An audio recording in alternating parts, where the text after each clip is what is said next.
శుక్లాంబరధరం విష్ణుం శశివర్ణం చతుర్భుజం ప్రసన్నవదనం ధ్యాయేత్ సర్వవిఘ్నోపశాంతయేత్. గురుర్బ్రహ్మా గురుర్విష్ణుః గురుర్దేవో మహేశ్వరః గురుః సాక్షాత్ పరబ్రహ్మ తస్మై శ్రీగురవే నమః. వ్యాసాయ విష్ణురూపాయ వ్యాసరూపాయ విష్ణవే నమో వై బ్రహ్మనిధయే వాసిష్ఠాయ నమో నమః. కూజంతం రామ రామేతి మధురం మధురాక్షరం ఆరుహ్య కవితాశాఖాం వందే వాల్మీకికోకిలం. శ్రుతిస్మృతిపురాణానాం ఆలయం కరుణాలయం నమామి భగవత్పాదశంకరం లోకశంకరం.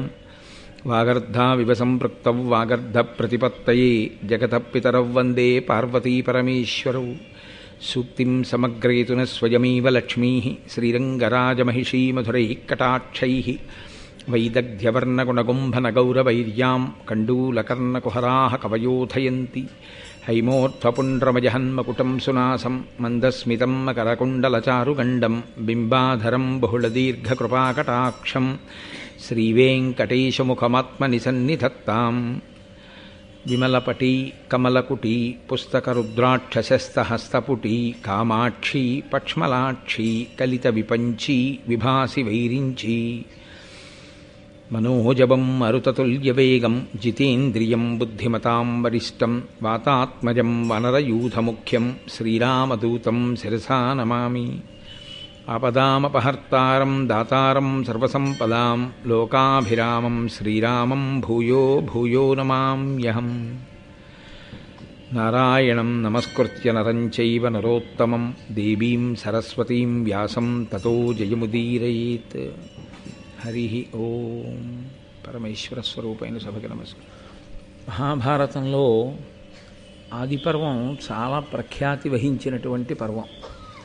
అందున విశేషించి ఆదిపర్వంలో గరుడోత్పత్తి అనగా గరుత్మంతుని యొక్క జననం, ఆ ఆఖ్యానమునకు చాలా విశేషమైనటువంటి ప్రాధాన్యత. నన్నయ్య గారు దానికి ఫలశ్రుతిని చెప్పారు. అది అనేక విధాలుగా మంత్రరహస్యంగా, దివ్యమైనటువంటి దర్శనంగా, అనితర సాధ్యమైనటువంటి బలపరాక్రమములతో జన్మించినటువంటి ఒక దివ్య పురుషుని యొక్క గాథగా, తల్లిని దాస్యం నుంచి విడిపించినటువంటి ఒక ఉత్తముడైన కుమారుని యొక్క చరిత్రగా, విశేషించి ఆదిపర్వం మహాభారతాన్నంతటినీ సూక్ష్మీకరిస్తుంది. అసలు మహాభారతం కథంతా ఎందుకు నడిచిందో కేవలము గరుడోత్పత్తి ఎందే ఉంటుంది. ఆ వినత కద్రువ కశ్యప ప్రజాపతి ఆ కథ పునాదిగా చేసుకుని మిగిలిన మహాభారతాన్నంతటినీ నిర్మాణం చేయడం జరిగింది అంటే కల్పిత కథగా సృష్టించారని నా ఉద్దేశ్యం కాదు. కానీ జాగ్రత్తగా పరిశీలనం చేసినప్పుడు కశ్యప ప్రజాపతి వినత కద్రువుల యొక్క కథయే తర్వాతి కాలంలో మహాభారతంగా పరిణమిస్తుంది. అంటే దాని ఉద్దేశ్యం ఏమిటి అంటే, ఇందులోని మనిషి దేని వలన పాడవుతాడో, దేని వలన మనిషి ఉన్నతిని పొందుతాడో, మనిషి యొక్క ప్రధానమైన బలహీనత ఏదో, ఏ బలహీనత మనిషిని పాడు చేసేస్తుందో, ఒక చెట్టు యొక్క తొర్రలో ప్రారంభమైనటువంటి అగ్నిహోత్రం చిట్ట చివరకు ఆ చెట్టుని ఎలా కాల్చేస్తుందో, అలా మనకి సంతోషంగా కనిపించేటటువంటి ఏ గుణం చిట్ట చివరికి మనని ఆశ్రయించిన వారిని కూడా నశింపచేస్తుందో, అటువంటి విశేషములతో కూడినటువంటి ఆఖ్యానము ఈ గరుడోత్పత్తి. అందుకే దానికి పెద్దలు చాలా ప్రాధాన్యత ఇస్తారు. అటువంటి కథని మనం మహాశివరాత్రి నాడు చెప్పుకోగలగడం కేవలం ఈశ్వరుని యొక్క నిర్హేతుక కృపాకటాక్ష వీక్షణము. నిన్నటి రోజున మీతో నేను మనవి చేసి ఉన్నాను, నీ తండ్రికి శిష్యుడైనటువంటి ఆస్తికుని వలన జనమేజయుడు చేసినటువంటి సర్పయాగం ఆగింది అన్న మాటని సహస్రపాదుడు చెప్పినటువంటి కారణం చేత రురువు పావుల్ని చంపడం అనేటటువంటి విషయాన్ని పక్కన పెట్టి ఒక ఉత్తముడైన బ్రాహ్మణుడు ఎలా జీవించాలో అటువంటి జీవనాన్ని ప్రారంభం చేశాడు. మీరు కొంచెం జాగ్రత్తగా గమనిస్తే పురాణ కథల్లో మీకు ఒక ప్రత్యేకమైన విషయం కనిపిస్తుంది. ఎప్పుడూ ఎవరి గురించి మాట్లాడతారంటే బ్రాహ్మణుడి గురించే మాట్లాడుతుంటారు. మీరు చూడండి, మిగిలిన వారి కన్నా కూడా తప్పు చేసినా బ్రాహ్మణుడిని ఎత్తి చూపిస్తారు. మంచివాడైనా బ్రాహ్మణుణ్ణి శ్లాఘిస్తారు. బ్రాహ్మణుడికి ఉండవలసిన గుణాల్ని 1కి 10 మాటలు చెప్తారు. కారణం ఏమిటో తెలుసా అండి? ఒక్కటే, బ్రాహ్మణోస్య ముఖమాసీత్ బాహూరాజన్యకృత అని పురుష సూక్తం. కళ్ళు సరిగ్గా చూశాయనుకోండి తొట్టుపడే అవకాశం ఉండదు. జ్ఞానేంద్రియములన్నీ ముఖమునందున్నట్టే బ్రాహ్మణుడు సమాజమును నడిపించవలసిన వాడై ఉంటాడు. ఆయన నిరంతరము అధ్యయనశీలి కావాలి. ఆయన ఎప్పుడూ గ్రంథపఠనం చేస్తూ ఉండాలి. ఆయన ఈశ్వరానుగ్రహమును అపేక్షించి వేదమును ప్రమాణముగా స్వీకరించి వేదం చెప్పినటువంటి విషయాల మీద తిరుగులేని నమ్మకంతో భగవదార్చన నిపుణుడై తాను ఈశ్వరుని యొక్క అనుగ్రహాన్ని పరిపూర్ణంగా పొందుతూ ఆ అనుగ్రహం చేత సమాజానికి అంతటికీ కూడా మేలు చెయ్యగలిగిన వాడై ఉండాలి. బ్రాహ్మణుడు నోరు విప్పి మాట్లాడినటువంటి మాటలు సమాజానికి ఒక మంచి త్రోవని చూపించగలగాలి.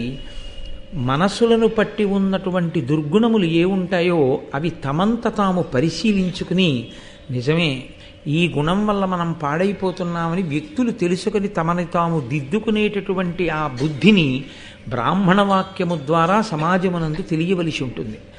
అటువంటి బ్రాహ్మణుడే చెడిపోయాడు అనుకోండి, చాలా ప్రమాదకరం కదా. ట్రైన్లో అన్ని కోచిల్లో ఉన్నవాళ్ళు నిద్రపోయినా పర్వాలేదు, ఇద్దరు మాత్రం నిద్రపోకూడదు. అసిస్టెంట్ డ్రైవర్ నిద్రపోతూ డ్రైవర్ నడిపినా ప్రమాదం లేదు. అసలు నిజానికి అది కూడా ఒక రకంగా ప్రమాదమే. కానీ డ్రైవరు, అసిస్టెంట్ డ్రైవరు, గార్డు ఈ ముగ్గురు నిద్రపోయారనుకోండి ఆ రైలుకి ఉపద్రవమే. మిగిలిన అన్ని కోచిల్లో వాళ్ళు ఎక్కేది నిద్రపోవడానికి. ఎందుకని అంటే వాళ్ళకు ఒక నమ్మకం, ఈ రైలు వెళ్ళిపోతుంది తిరుపతి అని. ఎందుకు వెళ్ళిపోతుంది రైలు తిరుపతి? ముందు ఇంజన్లో ఉన్నటువంటి డ్రైవరు, అసిస్టెంట్ డ్రైవరు నిద్రపోకుండా పరాకుగా ఉంటారు. రైలు చివర ఉన్నటువంటి గార్డు నిద్రపోకుండా పరాకుగా ఉంటాడు. ఈ ముగ్గురు నిద్రపోకుండా ఉంటే నిద్రపోయిన వాళ్ళందరూ తాము చేరవలసిన గమ్యస్థానం చేరిపోతారు.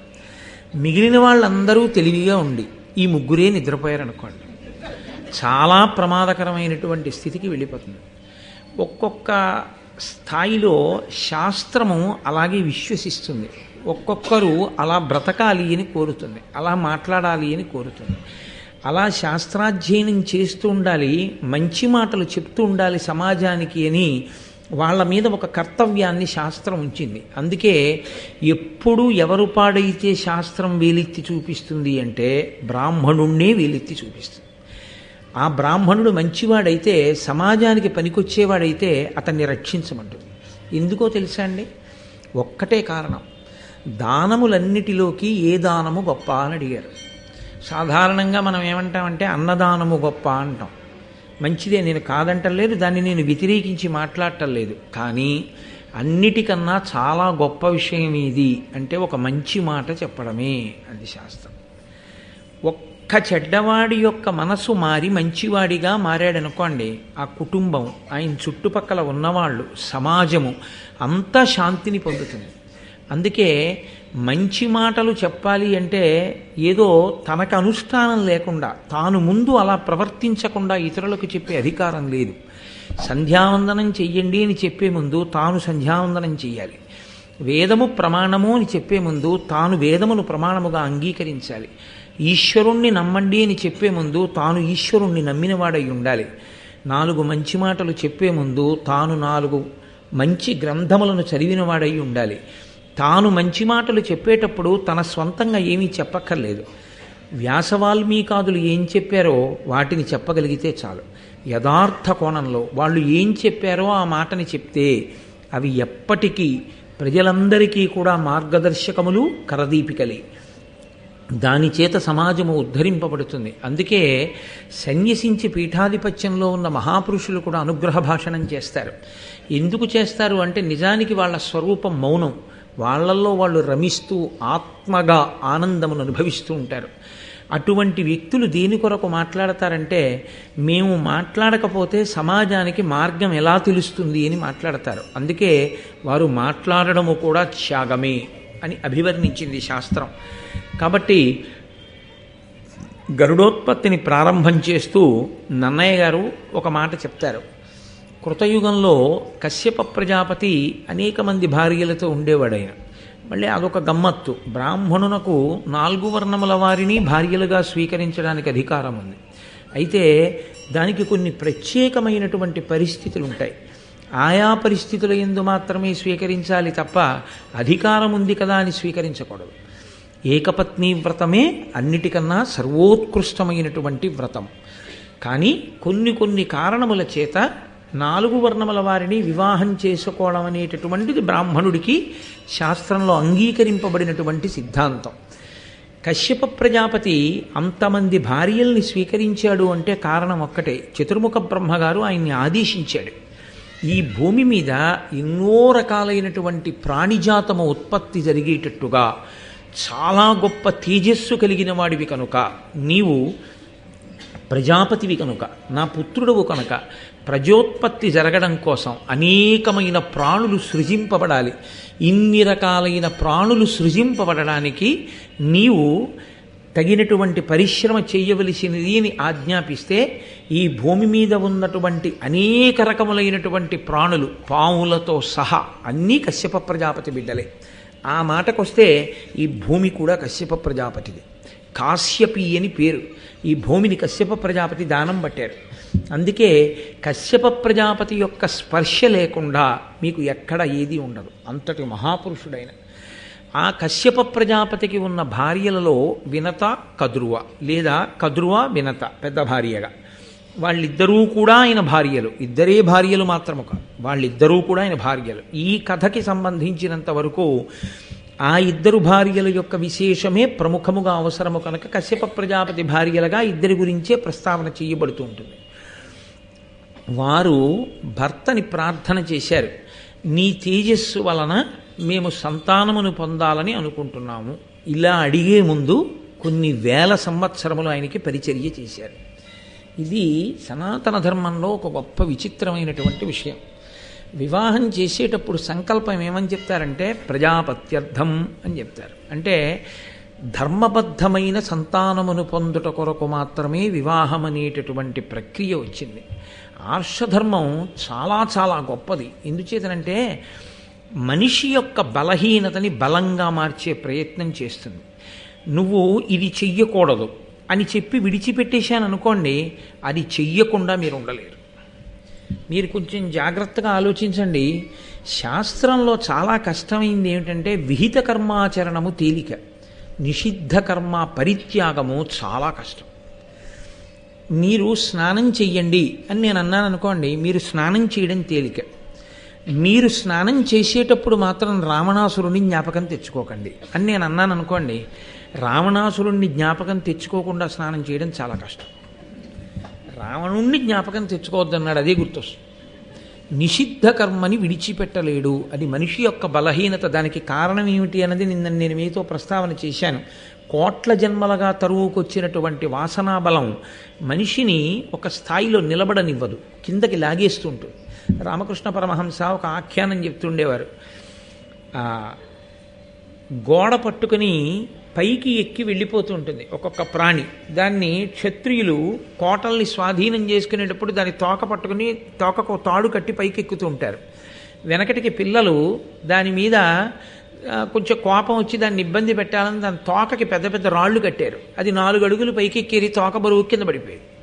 అలా అనుష్ఠానంలో 4 అడుగులు ముందుకేస్తే 10 అడుగులు వెనక్కి లాగేస్తుంది. ఏది అంటే నిషిద్ధ కర్మని పరిత్యజించలేని బలహీనత. ఏది చెయ్యవద్దు అని శాస్త్రం చెప్పిందో అది చెయ్యకుండా మనిషి ఉండలేడు. దాన్ని గెలవడమే చాలా చాలా కష్టం. మనకి శాస్త్రంలో ప్రజాపత్యర్థం అని వివాహానికి మంత్రం శాస్త్రం ఎందుకు చెప్పిందో తెలుసా అండి? ఇది సనాతన ధర్మం యొక్క గొప్పతనం, ఋషుల యొక్క గొప్పతనం. ఒక వయస్సు వచ్చిన తరువాత మనసు కామమును పొందడము అనేటటువంటిది ప్రకృతి సహజమైనటువంటి విషయం. ఈ కామాన్ని వరంగా ఎవరు వాడుకుంటాడో వాడు అభ్యున్నతిని పొందుతాడు. వరంగా వాడుకోవడం మనిష్టమే. దాన్ని విశృంఖలత్వం పొంది హీనోపాధుల్లోకి వెళ్ళిపోవడానికి మనం ప్రవర్తించేటటువంటి స్వేచ్ఛయే కారణమవుతుంది. ధర్మపత్ని అని కామాన్ని ధర్మంతో ముడేసేస్తారు. ముడివేసి స్త్రీని తీసుకొచ్చి పక్కన కూర్చోబెడతారు. ఇప్పుడు ఆయన ఆమె యందు అనురక్తుడై ఉంటే ఏమీ దోషం లేదు. ఆయన కామము ఆవిడ యందు మాత్రమే ఉంటే అది ధార్మిక కామము. ఈ ధార్మిక కామమునకు ఫలితము పుత్రుడనబడేటటువంటి అర్థము. డబ్బు ఎలా ఉపయోగపడుతుందో అలాగే కొడుకు అనబడేటటువంటి అర్థం కూడా అనేక ప్రయోజనములను తీసుకొస్తాడు. తాను సంధ్యావందనం చెయ్యలేని రోజంటూ వస్తే కొడుకు చేస్తాడు తన బదులు. తనకి ప్రాణోత్క్రమణం అయిపోతుంటే 1,00,000 తేళ్లు కుట్టిన బాధ కలుగుతుంది అంటుంది గరుడ పురాణం. అప్పుడు కొడుకు ఒళ్ళో తలపెట్టుకుని ప్రాణోత్క్రమణం అవుతుంటే చాలా మనసు ప్రశాంతంగా ఉండి ఆ బాధ ఉండదు అంటుంది. ప్రాణోత్క్రమణ సమయమునందు మరణవేదనలో విపరీత దుఃఖం కలగకుండా ఉంచగలిగిన ఏకైక స్థానం పుత్రుడి యొక్క ఒడి ఒక్కటే. అందుకే ఐశ్వర్యములలోకెల్లా మహదైశ్వర్యం పుత్రగాత్ర పరిష్వంగమే. కొడుకుని కౌగిలించుకోగలగడం అంటే, కొడుకుని కౌగిలించుకోవడం అంటే దాని అర్థం ఏమిటి? తండ్రి కొడుకు ఒక్క ఇంట్లో ఉండగలగడం. ఉంటే ప్రతిరోజు కొడుకుని చూడగలడు. ఎప్పుడు ప్రేమ కలిగితే అప్పుడు కొడుకుని ముట్టుకోగలడు. ఒక వయసు వచ్చిన తరువాత ప్రాణోత్క్రమణం ఎప్పుడవుతుందో ఎవరికి తెలుసు? అసలు చిన్నప్పుడే అవ్వచ్చు, కనీసం వృద్ధాప్యంలో. అందుకని కొడుకుతో కలిసి ఉండు అంటుంది శాస్త్రం. కొడుకు ఒళ్ళో ప్రాణం వదలడం, కాశీలో ప్రాణం వదలడం. ప్రాణం వదిలిన తరువాత తండ్రి చేసుకున్నా చేసుకోకపోయినా పుణ్యాన్ని కొడుకు గయాశ్రాద్ధం పెడతాడు. గయ వెళ్ళి శ్రాద్ధం పెట్టినటువంటి కారణం చేత పునరావృత్తి రహిత శాశ్వత శివ సాయుధ్య స్థితిని ఆ తండ్రి పొందుతాడు. కాబట్టి ఇప్పుడు కామము ధర్మంతో ముడిపడితే కొడుకు అనబడేటటువంటి అర్థం వచ్చింది. డబ్బు ఒక్కటి ఉంటే ఇల్లు కొనుక్కోవచ్చు, కారు కొనుక్కోవచ్చు, స్థలం కొనుక్కోవచ్చు, పొలం కొనుక్కోవచ్చు, బట్టలు కొనుక్కోవచ్చు, నగలు కొనుక్కోవచ్చు. కొడుకు ఒక్కడుంటే ఇన్నిటినీ ఇస్తాడు. కూతురు ఒక్కతుంటే కన్యాదాన ఫలిచెంతేట గట్టెక్కిస్తుంది. కాబట్టి ఈ సంతానము కలగడం కొరకు మాత్రమే వివాహం. ఆ సంతానమే కలగకపోతే ఆ వివాహము ఇబ్బందికరమైపోయింది అని గుర్తు. కాబట్టి వివాహమునందు సంకల్పం ఒక్కటే, ప్రజాపత్యర్థం, బిడ్డల కొరకు. ధర్మంతో కామాన్ని ముడివేస్తారు తప్ప కేవలము కామోపభోగం కొరకు గృహస్థాశ్రమంలో ప్రవేశించడం అన్నది సనాతన ధర్మమునందు లేనే లేదు. అసలు దాని కొరకు అది లేదు. అందుకే ప్రజాపత్యర్థం. కాబట్టి ఇప్పుడు పుట్టేటటువంటి సంతానము తేజోవంతులు కావాలి. ఆ తేజోవంతులైనటువంటి సంతానము తనని ఉద్ధరించడంతో సరిపోదు. వాడు తప్పు పని కాని చేశాడో, చెయ్యకూడని పనులు వాడు చేశాడో, అంతకుముందు పుణ్యం చేసుకుని స్వర్గలోకానికి వెళ్ళి ఎన్నో దాన ధర్మాలు చేసినటువంటి స్వర్గలోకంలో ఉన్న 7 తరాల వాళ్ళని తీసుకొచ్చి నరకంలో పారేస్తారు. ఇలాంటి వాడిని కన్నావు, ఇదిగో 7 తరాల్లో పుట్టాడు అలాంటి వాడని. అందుకే కొడుకుని కనడంతో సరిపోదు, ఆ కొడుక్కి సరి అయినటువంటి బుద్ధి నేర్పించడం కూడా తండ్రి యొక్క కర్తవ్యంగా ఉంటుంది. అందుకే ఒక్క సరి అయిన భార్య లభించకపోతే ఆ జన్మ పోతుంది. సరి అయిన పుత్రుడు జన్మించకపోతే తనతో పోదు, 7 తరాలు పోతాయి. అందుకే పూర్వం ఏం చేసేవారంటే, ధర్మపత్నిని స్వీకరించగానే కేవలము కామోపభోగము కాదు, ధర్మపత్నితో కలిసి ఈశ్వరార్చన చేసేవారు. ఇప్పటికీ మనకి వివాహ కాండలో యథార్థమనకు స్థాళీపాకము అని ఒకటి ఉంది. అందులో వడ్లు దంచాలి. నేను నిన్నటి రోజున మీతో మనవి చేశాను, అది ఎంత ముఖ్యమైందో. భర్త హోమం చేస్తుంటే వధువు వడ్లు దంచుతుంది. వడ్లు దంచి ఆ అన్నంతో కొంతమంది బ్రాహ్మణులకి ఔపోసన పోసుకుంటాడు. ఆ రోజున పోసుకుని భోజనం పెట్టాలి. అక్కడతో గృహస్థాశ్రమం నిజానికి ప్రారంభం. అగ్నికార్యం తర్వాత చేయవలసిన మంచి పని. దైవ కార్యములను చేసి అది ఎవరు ప్రధానంగా దానికి కర్త? పిల్లవాని యొక్క తండ్రి. ఆయనకి ధర్మం తెలిసి ఉండాలి. తన వంశంలో అటువంటి తేజోవంతులు కలగాలి అంటే కొడుకు చేత సత్కార్యములను చేయించాలి. ధార్మికమైనటువంటి కార్యములు, ఈశ్వరోపాసన కొంతకాలము చేసిన తరువాత భార్య అభ్యర్థించేది. నేను నీ వలన సంతానాన్ని పొందాలనుకుంటున్నానయా, ఇది నా హక్కు, నీ తేజస్సుని నేను భరించాలి, భరించి నీ రూపాన్ని లోకంలో నేను నడిచేటట్టు చెయ్యాలి. ఆత్మావై పుత్రనామాసి, తండ్రి యొక్క జీవితమునకు కొనసాగింపుయే కొడుకు. తండ్రియే కొడుకుగా భూమి మీద తిరుగుతాడు అని. అందుకే ఒక్క ధర్మపత్ని గర్భంలోంచి మాత్రమే ఆ బిడ్డడు రావాలి. కాబట్టి నీ తేజస్సును నా యందు ప్రవేశపెట్టి ధార్మికమైన సంతానమును నా యందు ఉత్పాదన చేయవలసినది అని పత్ని అభ్యర్థన చేసేది. ఒకనాడు కామము అంత ధర్మబద్ధము.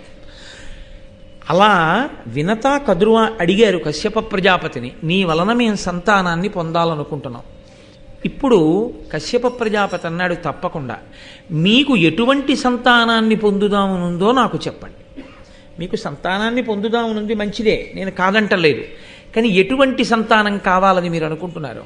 ఆయన నీకు ఇలాంటి సంతానం కలుగుతుంది, నీకు ఇలాంటి సంతానం కలుగుతుందని తన వాక్కు చేత నిర్ణయం చెయ్యగలిగినటువంటి మహాపురుషుడే. అయినా ఆయన తాను నిర్ణయించలేదు. ఎందుకు నిర్ణయించలేదు అంటే ఒక్కటే కారణం. కశ్యప ప్రజాపతి తామరాకు మీద నీటి బొట్టు లాంటివాడు. రాక్షసులు ఆయన బిడ్డలే, దేవతలు ఆయన బిడ్డలే. ఆయన మాత్రం ఎప్పుడూ బ్రహ్మజ్ఞానంలో రమిస్తూ ఉంటాడు. ఆయన దేనిని అంటిపెట్టుకునేటటువంటి స్వభావం ఉన్నవాడు కాదు. సంసారము నుండి తరించిన మహాపురుషులే సనాతన ధర్మమునందు ఎక్కువ. ఋషులందరూ సంసారంలో ఉన్నవాళ్ళు గారు. కాబట్టి కశ్యప ప్రజాపతి అటువంటి వాడు కనుక తన పత్నులను అడిగాడు, మీకు ఎటువంటి సంతానం కావాలని మీరు కోరుకుంటున్నారు అంటే, కద్రువ మొట్టమొదట కోరుకుంది. అనలతేజులు దీర్ఘతేహులునైన ఎట్టి తనూజులన్ వినుత సత్వుల కోరె కద్రువ వీవురం కడువేట్కతో వినత కోరె సుపుత్రులన్ భుజవీర్యవంతుల వారికంటను బలాధికులైన వారి కడింది వీరుల నిద్దరం. ఇదొక చమత్కారం. మహానుభావుడు నన్నయ్య భట్టారకుడు ఎంత ఆశ్చర్యకరంగా రచన చేస్తారో. అది ఆయన ఋషి మహానుభావుడు. మొదట కద్రువ కోరుతోంది అగ్నిహోత్రంతో సమానమైనటువంటి తేజస్సు కలిగినటువంటి వాళ్ళు, విశేషమైనటువంటి బలమున్నవాళ్ళు, చాలా పొడుగైనటువంటి దేహములు కలిగినటువంటి వాళ్ళు, చాలా సత్వమున్నటువంటి వాళ్ళు. నాకు అనేక మంది సంతానం కావాలి. ఆయన ఒక చిరునవ్వు నవ్వాడు. ఇలా వినత వంక తిరిగాడు. ఇందులో మనస్థితి అని మళ్ళీ ఒక మాట ఉంటుంది. మనస్థితి అంటే ఎంత అక్క చెల్లెళ్ళైనా తోడుకోడాళ్ళు కదండి. అందుకని ఇప్పుడు వీళ్ళిద్దరికీ ఏమిటంటే ఒకరికి పుట్టేటటువంటి బిడ్డల బలం కన్నా బలవంతులు ఉండాలని. కద్రువ ముందేమనుకుందంటే 1000 మంది పిల్లలు, దీర్ఘదేహులు, అంత పొడుగైన శరీరం ఉన్నవాళ్ళు, అంత గొప్ప తేజస్సు ఉన్నవాళ్ళు, అంత బలవంతులు నేను కోరుకున్నాను. ఇప్పుడు ఆవిడ మనసులో ఏదైనా కోపం ఉంటుందా అంటే ఉంది అని చెప్పడం చాలా కష్టం. ఎందుకంటే ఆవిడ కోరి ఊరుకుందంతే. వెంటనే వినత వంక చూశాడు కశ్యప ప్రజాపతి.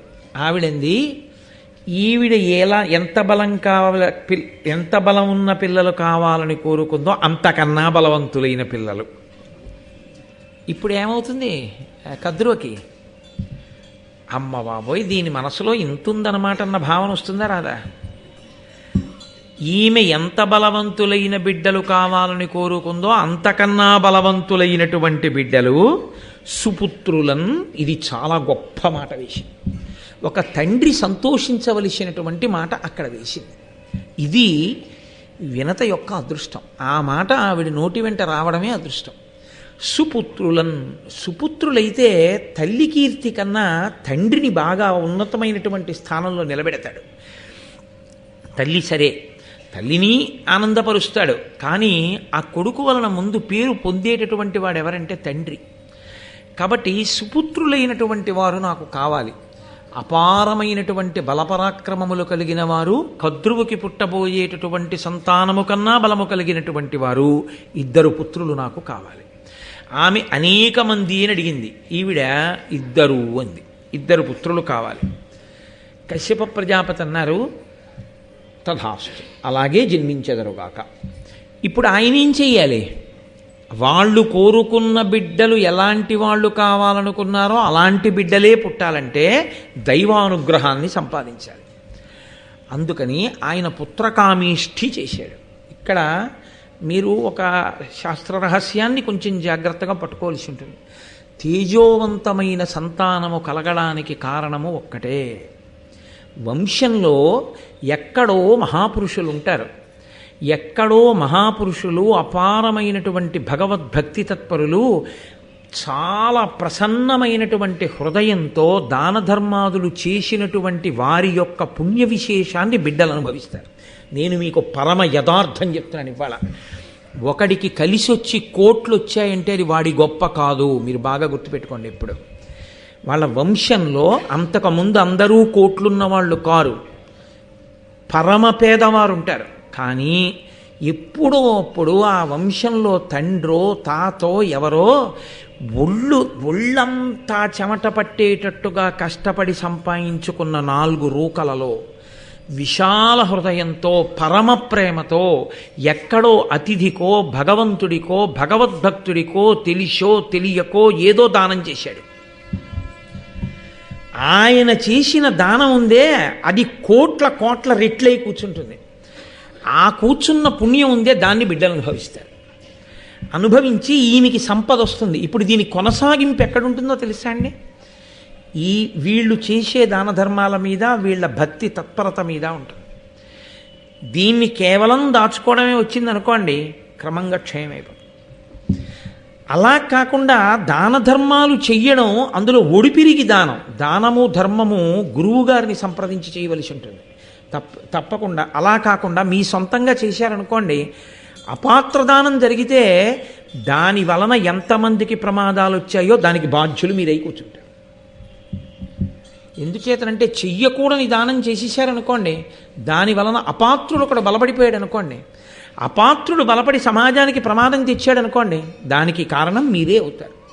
అందుకే విద్యార్థులకి ఉపకార వేతనాన్ని తమంత తాముగా చెల్లించి వృద్ధిలోకి రావాలి, విద్యార్థులని డబ్బు కట్టి స్కాలర్షిప్పులు ఇచ్చేవాళ్ళు కూడా అలా డబ్బిచ్చే ముందు విద్యార్థులందరినీ కూర్చోపెట్టి పెద్దల్ని తీసుకొచ్చి వాళ్ళకి 4 మంచి మాటలు చెప్పించి ఇప్పిస్తే ఆ తర్వాత వాడు పాడైతే ఈయన మీదకి రాదా పాపం.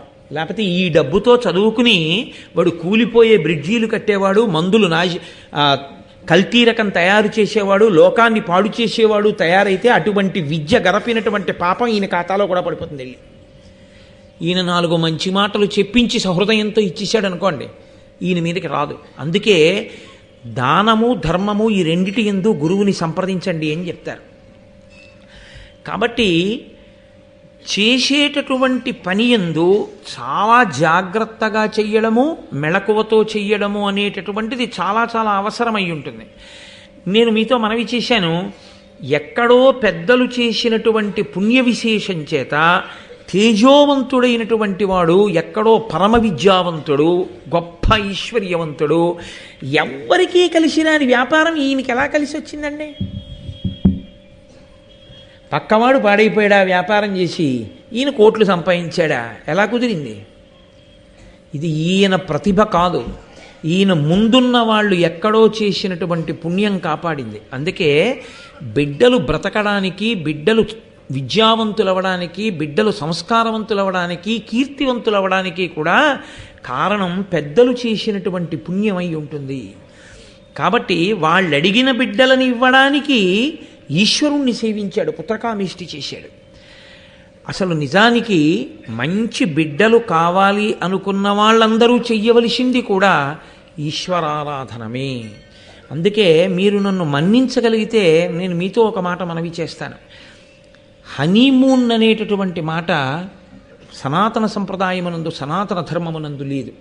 ఆ హేయమైనటువంటి విషయాలన్నీ ఎక్కడి నుంచి మనం దిగుమతి చేసుకున్నామంటే పాశ్చాత్య సంస్కృతిలోంచి తెచ్చుకున్నాం.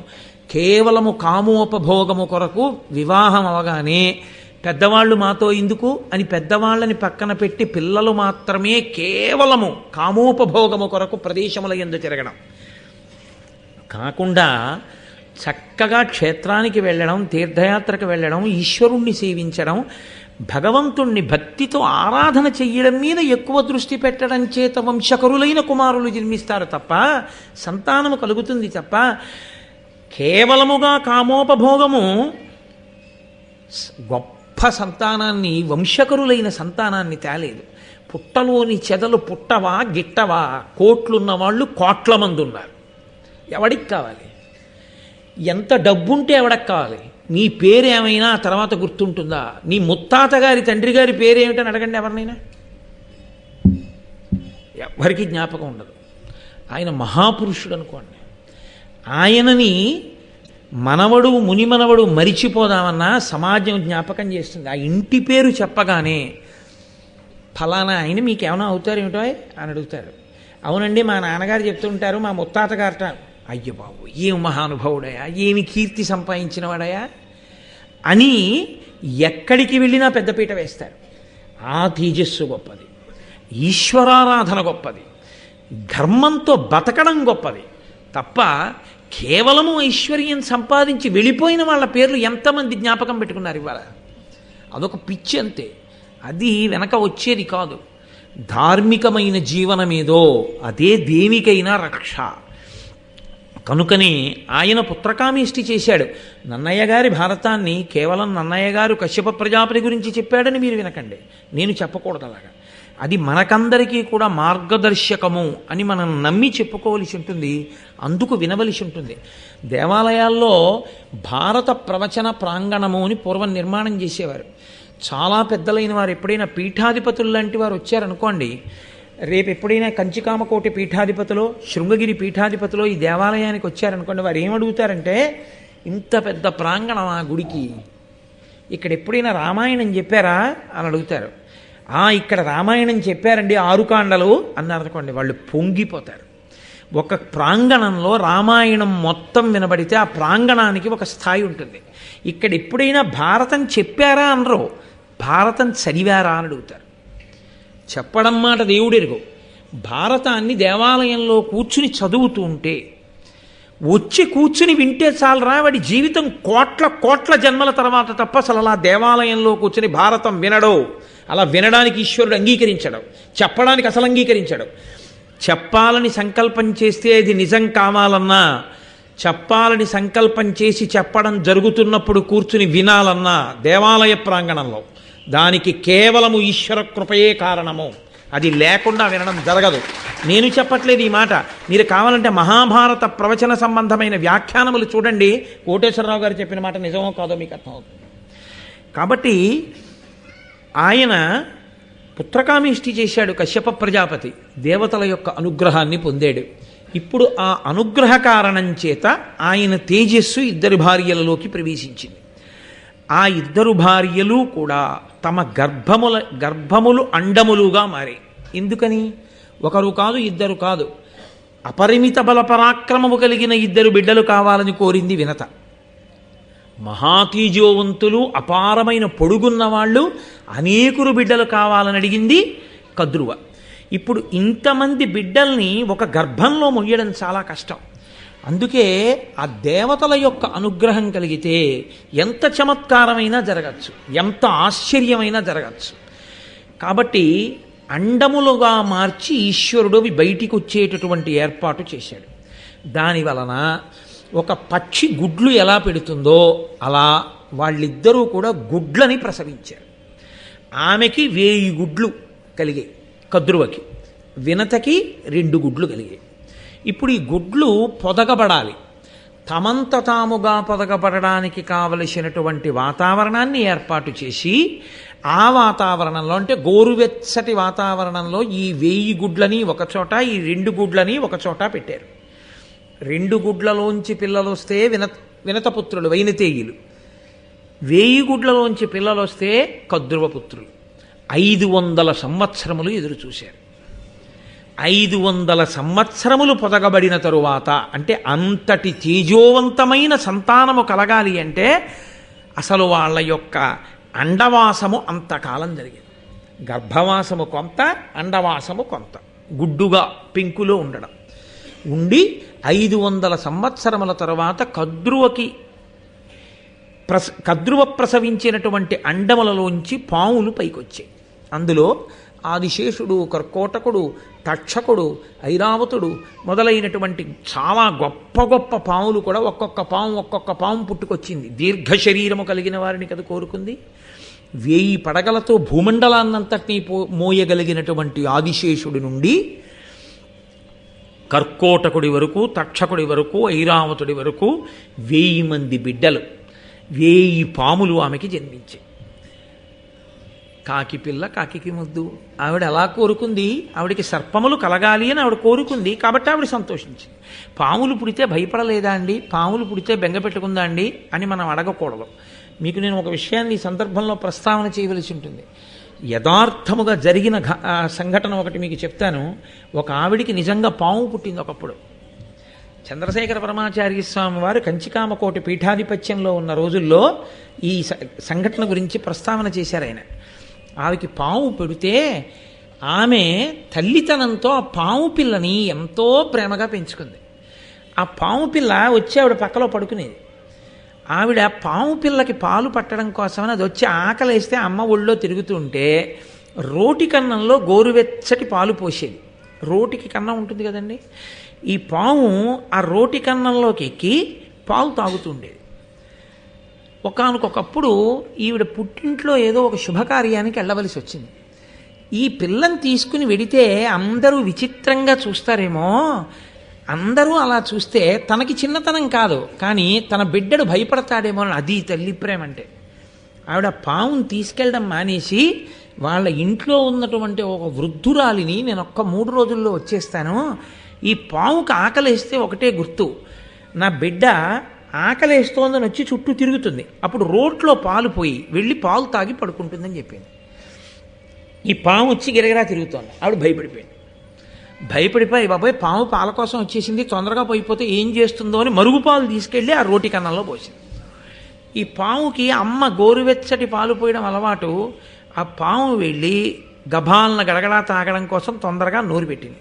పెట్టగానే నోరు కాలిపోయి గబగబ తండుకోవడంలో నునుపుగా ఉన్న రాయి మించి రోటి కన్నంలో పడిపోయి ఆ మరుగుపాలలో ఆ పాము శరీరం విడిచిపెట్టి తల్లికి కల్లోకి వచ్చి, అమ్మ నేను చనిపోయానమ్మా, రోటి కన్నంలో వేడి పాలు పోసేసిందమ్మా నాన్నమ్మ, నేను చనిపోయాను అమ్మ, నీకు తర్వాత పుట్టే బిడ్డలకి నా పేరు పెట్టుకోవా అని అడిగింది. యథార్థంగా జరిగిన సంఘటన, నేను కాదు, కామకోటి పీఠాధిపతులు పరమాచార్య చెప్పిన సందర్భం. కాబట్టి పాములకు తల్లి అయితే ఆవిడ బెంగబెట్టుకుంటుందా అని మీరు ప్రశ్న వేయకూడదు. అసలు నేను మీకు ఒక యథార్థం చెప్పనా, అన్నీ ఉన్న పిల్లల మీద తల్లికున్న ప్రేమ కన్నా అవకరాలున్న పిల్లల మీదే తల్లికి ప్రేమ ఎక్కువ. అమ్మ ఏడిచినా, అమ్మ బెంగెట్టుకున్నా, నోములు చేసినా, వ్రతాలు చేసినా ఎవరి కోసమో తెలుసా అండి? అవకరం ఉన్న పిల్లల కోసమే అమ్మ ఎక్కువ బెంగ పెట్టుకుంటుంది. పాపులైన వారు అయ్యో వీళ్ళు ఎలా మారినా చెంతకి చేరుతారని పరమేశ్వరుడు ఎలా బెంగ పెట్టుకుంటాడో అమ్మ అలా బెంగ పెట్టుకుంటుంది. అందుకే పరమేశ్వరుడు ఎటువంటి వాడో తల్లి అటువంటిది. తల్లికి పరమేశ్వరుడికి అభేదం. అంత గొప్పవాడైనా తండ్రికి ప్రథమ నమస్కారం లేదు. మాతృదేవో భవ, అమ్మకే నమస్కారం. సరే, కనుక ఆమె పరమ సంతోషంగా పరమ ప్రేమగా ఆ బిడ్డల్ని పెంచుతోంది. వినత చూసింది.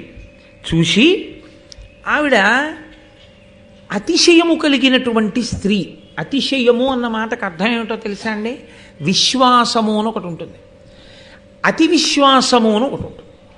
విశ్వాసము అంటే తను నమ్మినది, తను చదివినది, తను చేస్తున్నది సత్యము, ఇది మంచిది.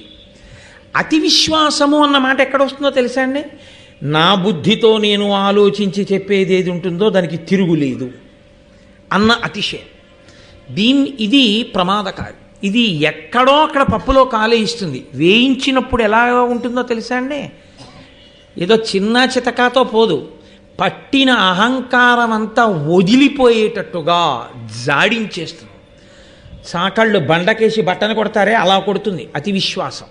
అతి విశ్వాసము వలన కాని పడ్డాడో గోతులో ఇక మళ్ళీ లేవడంలో చాలా చాలా కష్టం ఉంటుంది. మీరు లోకంలో ఎప్పుడైనా చూడండి, అతి విశ్వాసము మంచిది కాదు.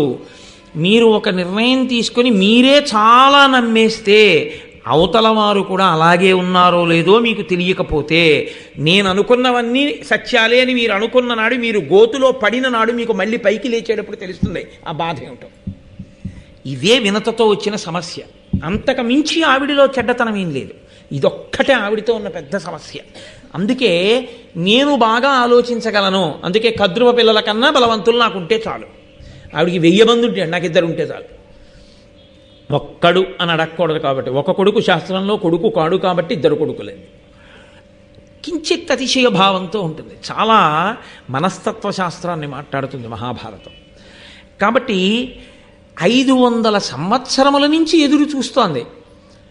అక్కడ పుట్టే పిల్లల కన్నా ముందు తన పిల్లలు పుడతారని ఒక ఆశ. ఎందుకంటే వీళ్ళు ఎక్కువ బలవంతులు కదా అని తొందరగా పొదగబడతారనుకుందో ఏమో ఆవిడ. 500 సంవత్సరముల తర్వాత అక్కడ 1000 మంది పుట్టేశారు. ఇక్కడ ఒక్క గుడ్డు పగలలేదు. ఆవిడికి సిగ్గు కలిగింది. అది విచిత్రం. నన్నయ్య గారి మాటని నన్నయ్య గారి మాటగానే మీరు పట్టుకోవాలి. మీ సొంతంగా మీరేమీ అన్వయాలు చేయకూడదు. నన్నయ్య గారు వాడిన మాట ఏమిటంటే లజ్జనుంది. ఆమె సిగ్గుపడి, సిగ్గు వలన దుఃఖమును పొంది. దేనికి సిగ్గు? ఆవిడికి పుట్టినటువంటి గుడ్లు 500 సంవత్సరాలకు పొదగబడి తన గుడ్లు ఇంకా పొదగబడకపోతే తనదా తప్పు? అది ఆ బిడ్డలు జన్మించే విధానం కాదు కదా. అది ఒక చిత్ర విచిత్రమైన రీతిలో పుడుతున్న బిడ్డలు వాళ్ళు. కాబట్టి వాళ్ళకన్నా బలవంతులను అడిగింది కాబట్టి ఇంకొంచెం సమయం పట్టచ్చు, ఎదురు చూడాలి. కానీ ఆమె దేనికి సిగ్గుపడిపోయిందంటే అన్నిటిలో ఆమె కన్నా నేను ముందుంటాననుకుంది. తనకన్నా ముందు తల్లి. ఇక్కడ ఎక్కడో నా విశ్వాసం దెబ్బతింది. నేను ఇంత బాగా ఆలోచించలేకపోయాను. ఇది ఆవిడ సిగ్గుపడ్డానికి కారణం. ఇప్పుడు ఆవిడ సిగ్గులో దుఃఖం వచ్చింది. దేనికి దుఃఖమో తెలుసా అండి? పిల్లలు లేరని ఏడవడానికి ఏంటంటే గుడ్లు ఉన్నాయిగా, ఇవాళ కాకపోతే రేపు వస్తారుగా పిల్లలు. కాదు, ఆవిడ ఎందుకు ఏడిచిందంటే నేను చాలా తెలివైందాన్ని అనుకున్న నా తెలివి తెల్లవారిందని ఏడిచింది. ఎలా ఏడుస్తుంది? అలా ఏడిస్తే అందరి ముందు ఏడిస్తే బాగుపడిందని గుర్తు. తను ఒక్కతే ఏడిస్తే ఇంకా గోరోజనం తగ్గలేదని గుర్తు కదా. అందుకేడుస్తోంది. కానీ ఇంకా బయటికి వచ్చి నేను ఇంత తెలివైందాన్ని కాను అని అంటే కశ్యప ప్రజాపతిని చెప్పుండును, నీకెందుకు బెంగ, నీ గుడ్లోంచి కూడా పిల్లలు వస్తారు, కంగారు పడకని చెప్పను. ఒక్కత్తి ఏడిచింది. అదో ప్రమాదం. అంటే తగినంత పరిణితి ఏర్పడని జీవితాలు ఎలా ఉంటాయో మీరు చూడండి. కాబట్టి ఇప్పుడు ఆమె ఏడిచి సిగ్గు పొంది ఎలాగైనా నేనే తెలివైందాన్ని అనిపించుకోవాలి కదా. కింద పడి కూడా భూమి మీద ఉన్నానంటే పోయే. అందుకని ఎలాగైనా సరే నేను తెలివైందాన్ని అనిపించుకోవాలన్న తాపత్రయంలో నేను తల్లినైపోయాను అనిపించేసుకోవాలని ఓ గుడ్డు పగలగొట్టేది. ఓ గుడ్డు పగలగొట్టేటప్పటికి అందులోంచి ఒక పక్షి పైకి వచ్చేది. ఆయన అన్నాడు, దాన అపరార్ధకాయ విహీనుడు పూర్వార్ధ తను సహితుడు అరుణుడనంగానుదయించ సుతుండు మహానీతియుతుండు తల్లి కప్రియమొసగన్. ఆయన పూర్వార్ధతను సహితుడు. నడుం దగ్గర నుంచి పైన ఉండవలసినటువంటి శరీరం ఉంది, ఈ క్రింద ఉండవలసినటువంటి అపరార్థకాయుని. ఆయనకి ఈ క్రింద ఉండవలసినటువంటి శరీరము లేదు, ఇక్కడ వరకే శరీరం ఉంది. మహాతేజోమూర్తి, గొప్ప సునిశిత బుద్ధిశాలి. అటువంటి వాడు పుడుతూనే పేరుతో పుట్టాడు, అరుణుడు. ఆయన పుట్టి అమ్మ వంక చూశాడు. అతి విశ్వాసం నీది, అతి విశ్వాసము వలన సిగ్గుపడింది నువ్వు, ఆ సిగ్గు వలన ఏడిచింది నువ్వు. కద్రువ ఎదురు చూసింది గుడ్లలోంచి పిల్లలు వచ్చే వరకు. ఎంతసేపు కద్రువ అడిగిన వాటిని దృష్టిలో పెట్టుకుని నీ తెలివి నిరూపించుకోవాలన్న అతిశయంతో ప్రవర్తించావు. ఈ అతిశయం పోవడానికి నేను పూర్తిగా తయారు కాకముందు గుడ్డు బ్రద్దలు కొట్టి ఇంత అంగవైకల్యంతో నేను పుట్టేటట్టు చేశావు కనుక, నేను ఇంత బాధపడవలసిన అవసరాన్ని నువ్వు ఏర్పాటు చేశావు కనుక 500 సంవత్సరముల పాటు కద్రువకు దాశివగుదువుగాక అని శపించాడు. ఎక్కడ పడిందో చూసారా గోతులో? ఇప్పుడు ఒక్కసారి బెంగొచ్చింది. ఏమిటి బెంగ? ఇన్నాళ్ళు తాను చాలా తెలివైందాన్ని అనుకుని ఎవరి మీద తాను పెత్తనం చేశాననుకుందో ఆవిడికి భయపడవలసిన రోజు వచ్చింది కాదు, ఆవిడికి తాను సేవ చేయవలసిన రోజు వచ్చింది. అన్నీ ఆవిడ్ని దృష్టిలో పెట్టుకుని ఈవిడ పని చేయవలసిన రోజు వచ్చింది. ఆవిడ ఎప్పుడు పిలుస్తుందో అందుకని మనం ఈ పని తొందరగా చేసేసుకోవాలి. మరి కద్రు పిలిస్తే వెనకెళ్ళిపోద్దు తొందరగాను, దాసి కాబట్టి. ఇప్పుడు ఏమవుతుంది? ఈ అతిశయం అంతా ఇలా లేనిపోని తెలివితేటలకెళ్ళే ఈ దాస్యం వచ్చిందని 500 సంవత్సరముల దాస్యం తర్వాత నీకు విరిగిపోతుంది ఈ అతిశయం. అనుగ్రహించాడు కొడుకు. అమ్మకి అతిశయం ఉండిపోతే ఇంకా ఎన్ని తప్పులు జరిగిపోతాయో, జరగకూడదు అని అన్నాడు. అమ్మా, తొందరపడి ఒక గుడ్డుని పగలగొడితే పగలగొట్టావు, రెండో గుడ్డుని మాత్రం అలా పగలగొట్టకు. అందులోంచి మహాతేజోమూర్తి ఉద్భవిస్తాడు. ఆయన నిన్ను దాస్యం నుంచి విడుదల చేయిస్తాడు. ఆయన మాత్రం గుడ్డులోంచి వచ్చే వరకు నువ్వు అలాగే ఉండు అని మహానుభావుడైనటువంటి అరుణుడు సూర్య భగవానుడికి రథసారథిగా వెళ్ళిపోయాడు. పరమేశ్వరుని యొక్క శక్తి అంటే ఎలా ఉంటుందో తెలుసా అండి? ఆయన యొక్క సాధన సంపత్తులను వేటిని చూసినా మీకు విచిత్రంగానే ఉంటుంది. సూర్య భగవానుడే మహాతేజోమూర్తి, అగ్నిహోత్రం. అసలు ఆయన దగ్గరకి కూడా ఎవరు వెళ్ళరు. అటువంటి బ్రహ్మాండమైన తేజోరాశి అయినటువంటి సూర్యుడికి ఒక రథం, దానికి ఒకటే చక్రం. 2 చక్రాలున్న రథం అయితేనే సరిగ్గా వెడుతుంది. ఏకచక్రధరం దేవం తం సూర్యం ప్రణమామ్యహం. ఒక్కటే చక్రంతో ఉన్న రథం. ఆ రథానికి 7 గుర్రాలు. 7 గుర్రాల్ని తోరేవాడు ఒక సారథి. ఆ సారథికి నడుము కింద శరీరం లేదు, పైన శరీరం మాత్రమే ఉన్నవాడు. ఆయన రథం నడిచే మార్గం ఆధారం లేని ఆకాశం. ఆయన గమనంలో 1 నిమిషం ఆలస్యంగా ఉదయించడు, 1 నిమిషం ఆలస్యంగా అస్తమించడు. అది ఈశ్వరుని ప్రతిభ. తన దగ్గర ఉన్న సాధన సంపత్తులను బట్టి ప్రకాశించడం కాదు, తన శక్తి చేత ప్రకాశిస్తుంటాడు ఈశ్వరుడు. దాని వలన అరుణుడికి గొప్పతనం వచ్చింది, సూర్యరథ సారథి అని. సూర్యుని యొక్క తేజస్సుని తట్టుకొని సారథిగా నిలబడగలిగిన వాడంటే ఆయన ఎంత తేజోమూర్తో మీరు ఆలోచించండి. ఆయన అసలు నిజంగా ఒక గుడ్డులో పూర్ణంగా ఉంటే అసలు ఎటువంటి మహాపురుషుడు ఆవిర్భవించి ఉండేవాడు లోకానికి. కాబట్టి ఇప్పుడు అరుణుడు ఉదయించాడు. కొంతకాలం అయిపోయింది. శాపవాక్కు అమలులోకి రావాలి కదూ. ఈలోగా మహాభారతంలో ఇదో గమ్మత్తు. ఈలోగా నేనప్పుడు అన్నప్పుడల్లా ఇక్కడ కుక్కాన్ని వదిలి ఇంకో కుక్కాన్ని పుచ్చుకుంటూ ఉంటాను. పూర్వం తిరుమల ఎక్స్ప్రెస్ విశాఖపట్నం నుంచి తిరుపతి వెడుతుండేది. కాకినాడ నుంచి కొన్ని బోగీలు వెళ్ళేవి.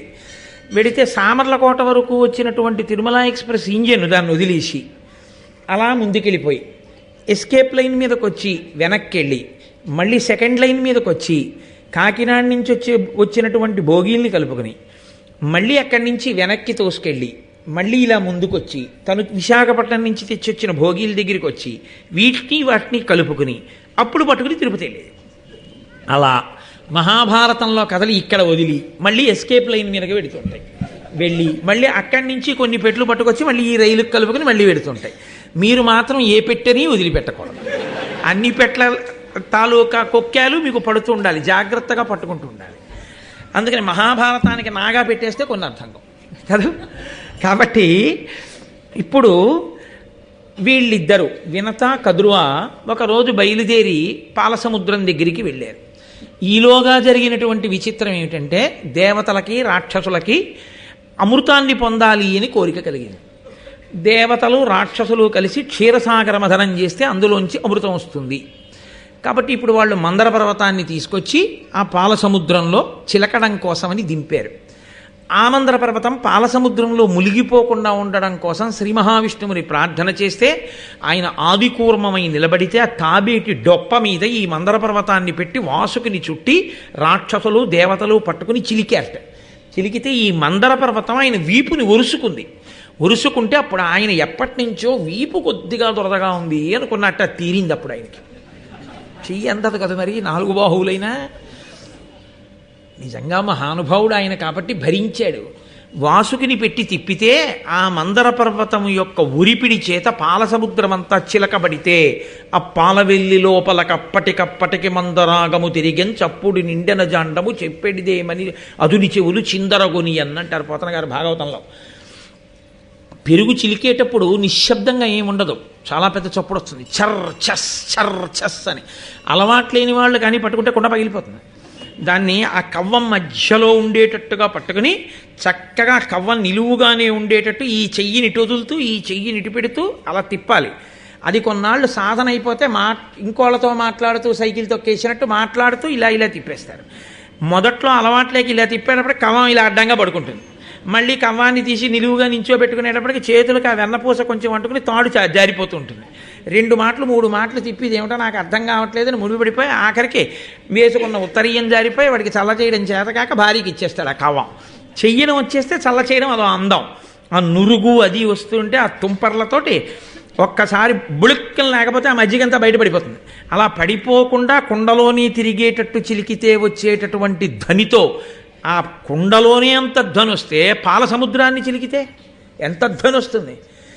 ఎక్కడో సమాధిలో ఉన్నటువంటి చతుర్ముఖ బ్రహ్మగారు ఉలిక్కి పడి బా ఏమిట్రా చప్పుడు ఏం చేస్తున్నారు రా పిల్లలు అని బయటకు వచ్చి చూసేట ఆ రోజుల్లో.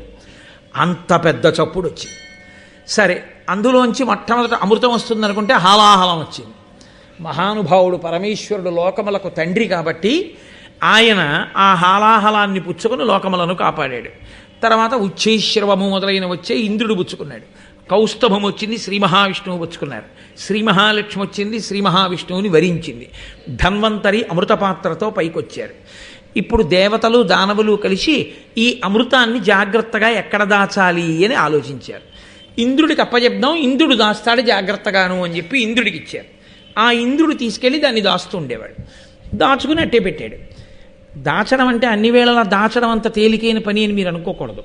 కొన్ని విషయాల్ని మీరు ఎవరి దగ్గరైనా పుచ్చుకుని దాచడం చాలా ప్రమాదకరమైనటువంటి విషయం. నాకు ఓ స్నేహితుడు ఉండేవాడు. అతను ఒకసారి నాకు విషయం చెప్పాడు. అతను ఎక్కడికో ట్రాన్స్ఫర్ అయ్యాడు. అతని రూమ్లో ఇంకొక అతను కూడా మా ఆఫీస్లో ఉద్యోగి ఉండేవాడు. పేర్లు ఎందుకు బాగుండదు. ఆ రోజుల్లో మాకు బ్యాంకులో వేసేవారు కాదు, చేతికి జీతం ఇచ్చేవారు.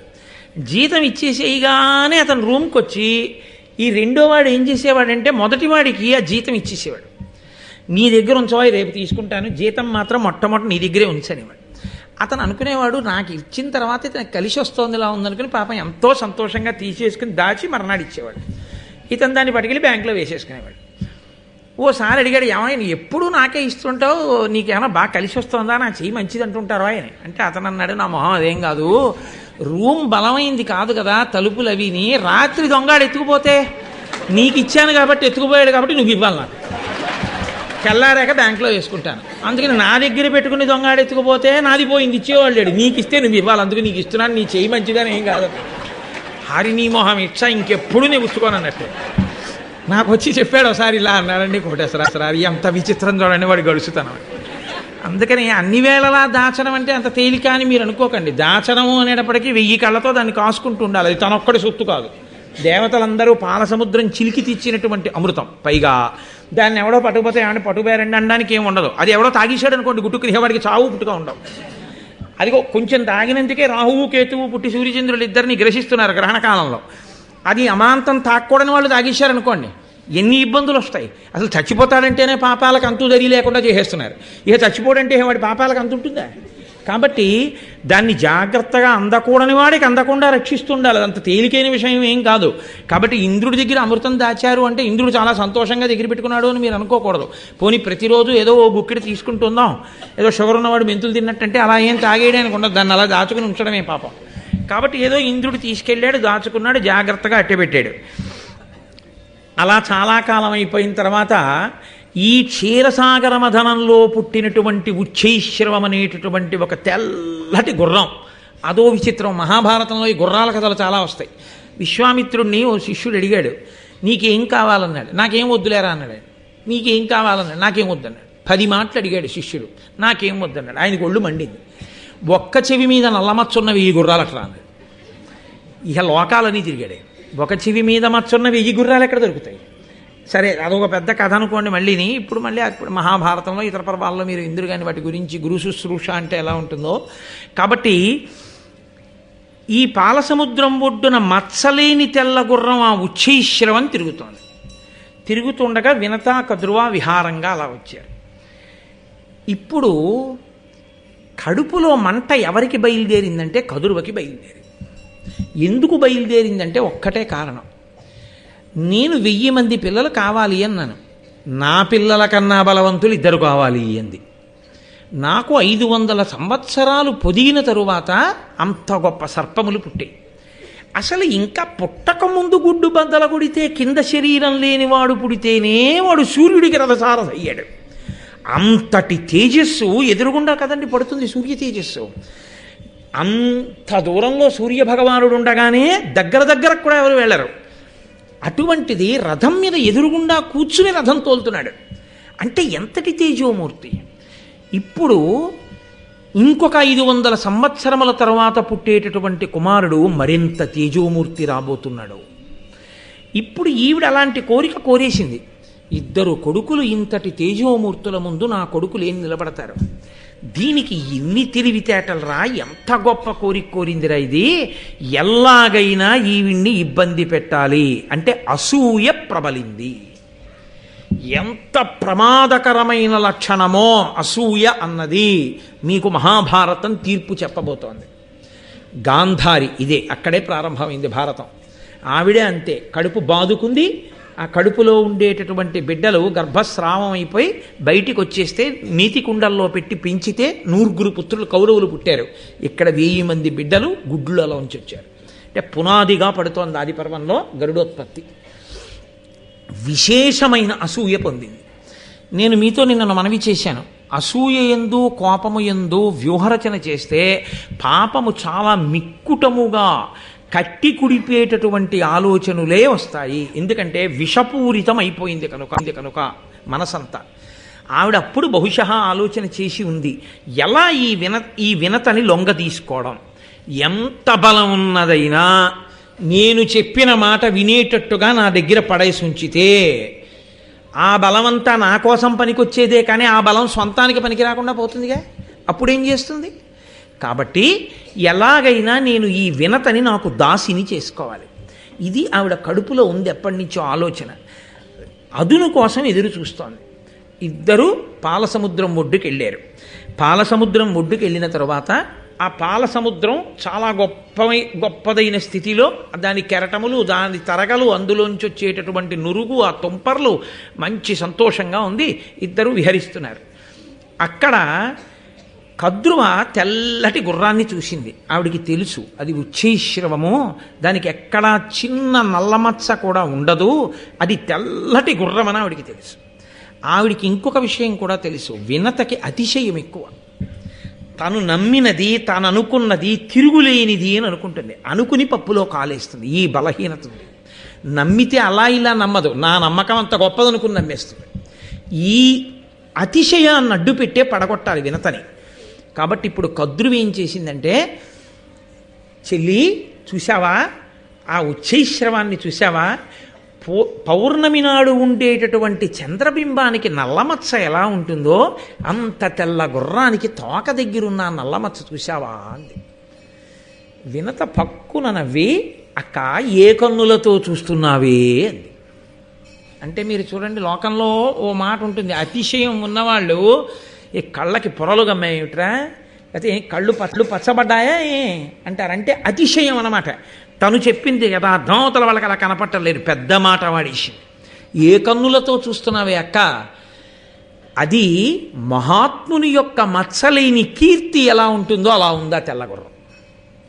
కాబట్టి నువ్వు దానికి మచ్చ ఉందంటావేంటి? తెలుసు కద్రువకి, ఈ అతిశయం దగ్గరే పడిపోతుంది వినత. ఈ అతిశయంతో అవతల వాళ్ళు చేస్తున్నటువంటి పన్నాగాన్ని గమనించలేదు. గమనించకుండా అతిగా విశ్వసించి దెబ్బతింటుంది. కాబట్టి ఇప్పుడు అంది, మహాశ్వంబు ధవళ దేహంబునందు నల్ల కలిగిన నీవిప్పుడు నాకు దాసివగము, మరి ఎందు నల్ల లేదయ్యనేని నీకు నే దాసినగుదు బనిదము సరువు. ఆవిడ ఎంత గొప్పగా మాట్లాడిందో చూడండి. కద్రువు అంటోంది, మహాశ్వంబు ధవళదేహంబునందు నల్ల కలిగిన నీవిప్పుడు నాకు దాసివగుము, మరి అందు నల్ల లేదయ్యనేని నీకు నే దాసినగుదు బనిదము సరుము. నిజంగా గుర్రం తోకకి కానీ నల్లగా ఉన్నదో, కద్రువా నువ్వు చెప్పిన మాట నిజం, అప్పుడు నేను నీకు 1000 ఏళ్ళు దాసీత్వం చేస్తాను, 500 సంవత్సరములు దాసీత్వం చేస్తాను. లేదా నీకు నేను దాసీత్వం చేస్తాను, 500 సంవత్సరములన్న నియమం కూడా లేదు, నేను నీకు దాసీత్వం చేస్తాను. ఒకవేళ ఆ గుర్రానికి కానీ నిజంగా తోక దగ్గర నల్లగా లేకుండా తెల్లగా ఉంటే నేను గెలిచాను కాబట్టి నువ్వు నాకు దాసివి కావాలి. పందెం వేయడం అన్న మాట మీరు ఎప్పుడైనా ఉన్నప్పుడు చూడండి, ఇది పందెం వేయి అంటారు ఇలా. మీరు చూడండి, నమ్మి కదూ పందాలు ఒడ్డేశాడు ధర్మరాజు గారు. ఎక్కడి నుంచి ఎక్కడి వరకు వెళ్ళిపోయింది మహాభారత కథ. కాబట్టి ఇప్పుడు పందెం వేయి అంది, అనగానే లొంగిపోయింది వినత. అలాగే నేను నీకు దాసినవుతాను, తప్పితే నువ్వు నాకు దాసివవు. నువ్వు చెప్పినట్టు గుర్రంతో ఒక చివర నలుపు ఉన్నదో నేను నీకు దాసిని, తెల్లగా ఉన్నదో నువ్వు నాకు దాసి. ఏమిటి ఆవిడ ధైర్యం! గుర్రం తోక కాదు, గుర్రం అంతా తెల్లగా ఉంది. పద చూద్దాం, దగ్గరికి వెడదాం. కద్రువకి తెలియదా దగ్గరకెడితే తెల్లగా ఉంటుంది గుర్రం అని? ఆవిడ లోపల కుటిలమైన ఆలోచనతో ఉంది. వినతయందు అతిశయమున్నా స్వచ్ఛమైన హృదయంతో. ఆవిడలో కుట్రలు లేవు, కుతంత్రాలు లేవు, అసూయ లేదు. కాకపోతే అతిశయ భావన ఉంది. నేను తెలివైన దాన్ని అనుకుంటూ ఉంటుంది పాపం. ఎప్పుడు నేను మంచి నిర్ణయాలు చేసుకుంటాను అనుకుంటూ ఉంటుంది. అదే బలహీనతగా పట్టుకున్నది అవతల. కాబట్టి ఇప్పుడు కద్రువంది మళ్ళీ వినత ఇప్పుడే వెడదాం అనడానికి వీలు లేని మాట చెప్పి వెనక్కి తీసుకెళ్ళిపోవాలి. భర్తకి సేవ చెయ్యవలసిన సమయం ఆసన్నమైంది. ఎందుకంటే ఇప్పుడు ఆయన అగ్నికార్యం చేయడానికి ఇంటికి వస్తాడు స్నానం చేసి. మన ఇద్దరి కర్తవ్యం పత్నులుగా ఆయనకి కావలసినటువంటి మడినీళ్లు పెట్టడం, సమిధలు అందించడం, అగ్నిహోత్రాన్ని సిద్ధం చేయడం, అవి చేసి పెట్టాలి. మేమిద్దరం పందెం కట్టుకున్నాం, అందుకని గుర్రం తెల్లగా ఉందో నల్లగా ఉందో చూడడానికి వెళ్ళాం. నీ కర్మాన నువ్వు స్నానం చేసి మడి కట్టుకుని అగ్నిహోత్రం చేసుకోని అనకూడదుగా. మనం భర్తని అనువర్తించాలి. కాబట్టి మనం ఇంటికి వెళ్ళిపోదాం. రేపొద్దాం. ఎక్కడికి పోతుంది గుర్రం? ఇక్కడే తిరుగుతుంటుంది అంటే చెప్పాను కదూ, వినత తొందరగా పడిపోతుంది పాపం. ఆవిడంది అలాగే. రేపొద్దాం. ఇంటికి వెళ్ళిపోయింది. ఒక రాత్రి సమయాన్ని ఎందుకు అట్టి పెట్టుకుందో తెలుసా అండి కద్రువ? కేవలము వినతని మోసం చెయ్యడం కోసమే పెట్టుకుంది. కాబట్టి ఇప్పుడు ఆవిడ తన బిడ్డలందరినీ సమావేశపరిచింది ఇంట్లో. ఆవిడ బిడ్డలందరూ పాములు. పాములన్నీ సాధారణంగా నల్లగానే ఉంటాయి. కాబట్టి పాములన్నిటినీ సమావేశపరిచింది. కొడుకుల వంక చూచి ఒక మాట అంది. కద్రువ కొడుకుల కడకేగి ఏను మిమ్మందర వేడెదనన్నలారా, నా పంపు చేయుండు నన్ను రక్షింపుడు, కామచారులకు దుష్కరము కలదే, ఉల్ల తెల్లని తొరగోత్తము వాలంబు నల్ల శశితిరేని, నాకు దాసియగు మన వినత, మీరట్లు చెయ్యని నాడు దానికి మరి ఏను దాసినగుదు, జంట పన్నిదంబు నరచితి మిట్లుగా అనిన పాములెల్లా, అనయ మిదియు దల్లి పనిచెనని అధర్మవు శయంగనగునే, ఎరుకగలరె మగువలెందు. ఆవిడ పిల్లల్ని పిలిచింది. గుర్రం తెల్లగా ఉంది అన్న విషయం నాకు తెలుసు. గుర్రం తోక నల్లగా ఉంది అని పందెం కాశాను వినతతో. పందెం కూడా అటువంటి పందెం, ఇటువంటి పందెం కాదు. నేను ఓడిపోతే వినతకి దాసినైపోతాను. మీరు కొడుకులు, అమ్మని రక్షించాలి. కాబట్టి మీరు ఏం చేస్తారంటే, మీలో కొంతమంది వెళ్ళి ఆ పాము తోకకి చుట్టుకుంటే ఆ పాము తోక నల్లగా కనపడదు. నల్లగా కనపడేటట్టు చుట్టుకోండి. మీరు కామరూపులు. పైగా ఏదో పాములా ఉబ్బెత్తుగా ఉండవలసిన అవసరం కూడా లేదు. తోకతో సమానంగా అయిపోయి చుట్టుకోగలరు. ఎందుకంటే చుట్టుకోగలిగినటువంటి దేహం ఉంది మీకు. ఇప్పుడు నన్ను వెళ్ళి దీనికి చుట్టుకోమన్నారనుకోండి, నేనేం చుట్టుకుంటాను? చుట్టుకోలేను. చుట్టుకోగలిగిన దేహం పాముది. అది చుట్టుకోగలదు ఇలాగా. అలా అవన్నీ సన్నగా ఉన్నట్టు చుట్టుకుని పడుకుంటే, ఏదో పైనుంచి కిందకి పడుకుని ఆ తోక కుచ్చులోకి తమ తలలు పెట్టేసాయనుకోండి, తోక నల్లగా ఉన్నట్లే కనపడుతుంది. కాబట్టి మీరు కామరూపులు. ఉపాయం కూడా చెప్పింది. మీరు వెళ్ళి ఆ గుర్రం తోక పట్టుకోండి. పట్టుకుంటే వినత నాకు దాసి అవుతుంది. ఎందుకు అసలు వినత దాసి అవ్వాలి? అసలు ఎందుకు ఆవిడ కడుపులో ఆ బాధ అంటే, నన్నయ్య గారిని చెప్పమని మీరు నేను అడగక్కర్లేదు. లోపల పట్టినటువంటి అసూయ ఆమె చేత ఆ మాటలు పలికించింది. తన బిడ్డల దగ్గరకు వెళ్ళి పనికి మాలిన మాటలు తల్లి ఎప్పుడు చెప్పినా చిట్ట చివరకది ఏమవుతుందో తెలుసా? కట్టి కుడిపేస్తుంది.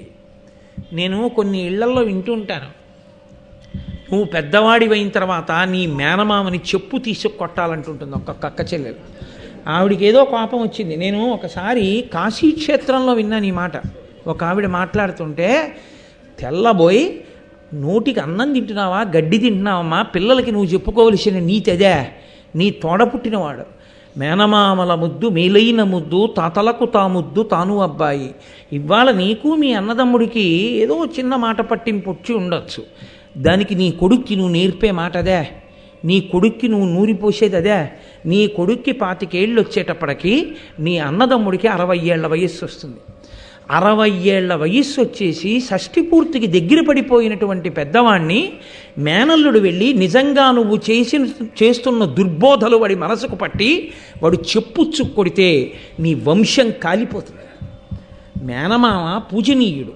తప్పు చేసినా నాన్న మేనమామకి నమస్కారం పెట్టి వెళ్ళిపో, మామయ్య ఆశీర్వచనమే. ఒకవేళ మామయ్య ఏదైనా అన్నా నీకు ఆశీర్వచనం తప్పు, మేనమామలు అలా అనకూడదు. మేనమామయందు తప్పొప్పులు ఎంచే అధికారం నీకు లేదు, నువ్వెవరి ఆయన ఎందు ఎంచడానికి, తప్పు అలా చెప్పకూడదు అని చెప్పడం మానేసి తన అన్నదమ్ముడి మీద కోపం తన బిడ్డలకి నేర్పితే ఆఖరికి వచ్చేటప్పటికి జరిగేది ఏమిటి? వాడికి మేనమామని కొట్టడం ఒకటే రావడం కాదు, మేనమామని కొట్టకముందు చాలామందిని కొట్టి ఈ తల్లి వెళ్ళి బెయిల్ ఇచ్చి కొడుకుని జైల్లోంచి తెచ్చుకోవాల్సిన రోజు వస్తుంది. రాదు. నువ్వు నేర్పిన విషయం ఎక్కడికి పోతుంది? అందున మీకు నేను ఒక విషయం మనవి చేస్తున్నాను. మీరు గరుడోపాఖ్యానంలోనే ఒక గొప్ప ధర్మరహస్యాన్ని వింటారు. అమ్మ ఏం చేస్తుంటే పిల్లలు వెనక అది చేస్తారు. మీరు గమనించండి. పిల్లలకుండే లక్షణం ఏంటంటే అమ్మ ఏం చేస్తే అది చేస్తారు. అమ్మ చీర కట్టుకుంటోంది అనుకోండి, వాడు మగపిల్లాడమనివ్వండి ఆడపిల్లమనివ్వండి, వాడికి ఏం తెలియదు, వాడు ఆ చీర ఇలా కట్టుకునే ప్రయత్నం చేస్తాడు. అమ్మ గరిటెలు అవి పెట్టి వంట చేసుకుంటే వాడు వంటింట్లోనే ఆడుకుంటూ ఆ వంకాయలు బెండకాయలు బీరకాయలు పట్టుకుంటాడు. అమ్మ ఎక్కడికన్నా వెడుతుంటే అమ్మ నేను నీతో వచ్చేస్తానని వెంటపడతాడు. అమ్మ కాసేపు కనపడకపోతే అమ్మా అని ఏడుస్తాడు. అమ్మ ఏం చేస్తోందో అదే వాడు చేస్తాడు తప్ప అసలు అమ్మని విడిచి ఇంకొకటి చేద్దామని పిల్లలు అనుకోరు. వాడికి సినిమా అర్థమైందా అర్థం లేదా వేరే విషయం, కానీ వాడు అమ్మతో సినిమాకి వెళ్ళిపోతాడు. ఆ తర్వాత ముందు వెనక కూర్చున్న వాళ్ళ ప్రారంభం వేరు విషయం అనుకోండి, నేను దాని గురించి చెప్పను. కాబట్టి పిల్లలకుండే లక్షణం ఏమిటంటే వాళ్ళకి సమస్తమైన సుఖము అమ్మయే. వాళ్ళ అమ్మను అనుకరిస్తారు. పైగా 1,000,000 మంది చెప్పిన మాట ఒకెత్తు, అమ్మ చెప్పిన మాట ఒక్కటి ఒకెత్తు. మీరు ఎప్పుడైనా పిల్లల్ని గమనించండి. మీరు 1000 మాటలు భారతమాతకు జేజేలు అని చెప్పారనుకోండి, వాడికి అమ్మ ఏం దిక్కుమాలిన దేశం రా, నువ్వు ఇండియాలో ఉండకూడదురా, నువ్వు అమెరికా వెళ్ళిపోవాలరా, ఏం అమెరికా రా, ఏమి గొప్ప దేశం రా, చిచి చిచి చిచి చిచి ఏం దేశం రా అని నేర్పింది అనుకోండి అమ్మ, వాడొక్క నాటికి భారతమాతకు జేజేలు అండు. చిచి చిచి చిచి ఏం దేశం అంటాడు వాడు. అమ్మ 1,000,000 మంది వచ్చి అమెరికా సుసంపన్నమైన దేశం, అక్కడికి వెళ్ళిపోరా, అక్కడ బతకాలు రాని 1,000,000 మంది చెప్పనివ్వండి, ఎందుకురా నీకు అమెరికా? ఈ దేశం, ఈ జాతి, ఈ గంగ, ఈ నీరు, ఈ ఆవులు, ఈ దూడలు, ఈ పౌర్ణమి, ఈ చంద్రుడు, ఈ కొండలు, ఈ ఇల్లు, ఈ అనుబంధాలు నీకు వస్తాయిరా అందనుకోండి. 1,000,000 మంది చెప్పనివ్వండి, నాకెందుకండి అమెరికా అంటాడు. అమ్మ చెప్పినదేదో అదే బుర్రకెక్కుతుంది, అంతే ధర్మశాస్త్రం. అందుకే తల్లి బిడ్డలకి చెప్పేటప్పుడు చాలా పరిణతితో చెప్పవలసి ఉంటుంది. మీరు అందుకే లోకంలో చూడండి, నేను చెప్పే మాటలు పరమ యథార్థాలు మాట్లాడుతున్నాను, ఉబుసుపోని మాటలు నేను మాట్లాడటం లేదు. కొడుకు ఎంత సంతోషంగా ఉన్నా తల్లి గభాలన ఏడిచేసింది అనుకోండి, పిల్లాడి మనసు అతలాకుతలం అయిపోతుందండి, కదిలిపోతుందంటే పిల్లాడి మనసు. అమ్మ స్థానం అంత గొప్పది. అమ్మ ప్రత్యేకించి చిన్నతనంలో అమ్మ చెప్పిన మాటలు ఏ ఉన్నాయో అవి హత్తుకుంటాయి. నేను మీకు ఒక సత్యం చెప్తున్నాను, తండ్రి మీద శత్రుత్వం కూడా పిల్లలకు వస్తుంది అమ్మ వేరుగా మాట్లాడితే. మీ నాన్న వల్ల నేను సుఖపడిందే ఉందిరా, మీ నాన్న వల్ల నేను సుఖపడిందే ఉందిరా అని అమ్మ 100 మాటలు అందనుకోండి, నాన్నగారు పనికి మాలినవాడు అన్న భావన కూడా వస్తుంది పిల్లలకి. నేను పరమ యథార్థం చెప్తున్నాను మీకు. గరుడోపాఖ్యానంలో ఈ సత్యాలన్నింటినీ నన్నయ్య గారు ఆవిష్కరిస్తారు. అందుకే అందరికన్నా జాగ్రత్తగా మాట్లాడడం నేర్చుకోవలసింది ఎవరు అంటే తల్లి. తల్లి ఏది పిల్లలతో మాట్లాడుతుందో పిల్లలు అలాగే తయారవుతారు. కాబట్టే తల్లి పరిణతితో మాట్లాడాలి, చాలా జాగ్రత్తగా మాట్లాడాలి. కాబట్టి ఇప్పుడు అమ్మతో ఇలా మాట్లాడితే ఆ పిల్లలు అన్నారు, దేనికమ్మా, దేనికి పిన్నమ్మ నీకు దాసి కావాలి? కేవలము అసూయే తప్ప ఆవిడ దగ్గర జవాబేముంది? కాబట్టి ఆ పిల్లలు అన్నారు, తప్పురా, అమ్మ చెప్పిందని ఇంత అన్యాయమా? మనం వెళ్ళి పాము తోకకి చుట్టుకోవడం ఎందుకు? పిన్నమ్మ అమ్మకి దాసి కావడం ఏమిటి? అన్ని వైభోగాలు వదులుకుని అమ్మకి సేవ చేయడం ఏమిటి? తప్పు. ఇలా ఏదో చెప్పింది కదా అని మనం చేసేయకూడదు. అమ్మ తప్పు కదా, అలా చెయ్యొచ్చా అన్నారు. ఆవిడ ఆశలన్నీ ఎవరి మీద పెట్టుకుందంటే, కొడుకుకి ఏదైనా చెప్పినప్పుడు వాడు వెంటనే తిరిగి అమ్మకి ధర్మం చెప్తే అంతే, ఎక్కడ లేని కోపం వస్తుంది. ఆవిడ వెంటనే నేను మన్నింపబడగను గాక. వ్యగ్రత అన్నది ఎంత ప్రమాదమో తెలుసా అండి? అపారమైన కోపంలో అనరాని మాట నోటి వెంట వచ్చేసింది అనుకోండి, దా తర్వాత వచ్చేటటువంటి పరిణామములు భయంకరంగా ఉంటాయి. అయ్యో కోపంలో అనేశానండి అంటే కోపం పోతుందేమో, ఆ వాక్కు యొక్క ప్రభావం పోదు. అందుకే మన వాళ్ళు తిట్టినప్పుడు కూడా మంగళప్రదమైన తిట్టు తిట్టించేవారు తప్ప మంగళప్రదము కాని తిట్టు తిట్టనిచ్చేవారు కాదు. నీ అమ్మ కడుపు మాడా అనేవారు. నీ అమ్మ కడుపు మాడా అన్న తిట్టు ఎందుకు తిట్టేవారో తెలుసా అండి? అదొక్కటే. ఎప్పుడు మా చిన్నతనంలో ఎప్పుడైనా తిడితే పెద్దలు ఆ ఒక్క తిట్టే తిట్టేవారు. నీ అమ్మ కడుపు మాడా అన్న మాటకు అర్థం ఏమిటంటే, నీ అమ్మ కడుపున నీలాగే అనేక మంది బిడ్డలు ప్రసవించి నీ అమ్మ పథ్యం చేసి కడుపు కాలుతున్నా పిల్లలకి పాలిచ్చి అనేక మంది పిల్లలకు తల్లి అయి అందరూ దీర్ఘాయుష్మంతులై నువ్వు మీ పిల్లలు అమ్మ నాన్న సుఖముగా ఉండెదరుగాక ఆశీపూర్వకమైనటువంటి తిట్లే తప్ప తిట్టులో కూడా పొరపాటున కూడా వ్యగ్రతతో వాక్కునందు వ్యగ్రత దుష్పరిణామములకు దారితీసేటట్టుగా నోటి వెంట మాట మాట్లాడడం అన్నది లేదు. మాటల చేత దేవతలు మన్నన చేసి వరంబులిత్తురున్. ఆ మాట వలన దేవతలు మన్నన చేసి వరం ఇస్తారు. నువ్వు చాలా గొప్పగా అభిషేకం చేసి పూజ చేసి తాదాత్మ్యతతో బయటికి వచ్చావు, గభాలను అనేసావో మాట సత్యం అయిపోతుంది అంతే. గభాలను ఒక్కొక్కసారి అన్నమాట నిజమైపోతుంది. అది కట్టి కుడిపిన తర్వాత అయ్యో ఆ రోజునంత కోపం తెచ్చుకోకుండా ఉండవలసింది, ఆ కోపం తెచ్చుకోకుండా ఉండవలసిందని బాధపడితే ఉపయోగం ఉండదు.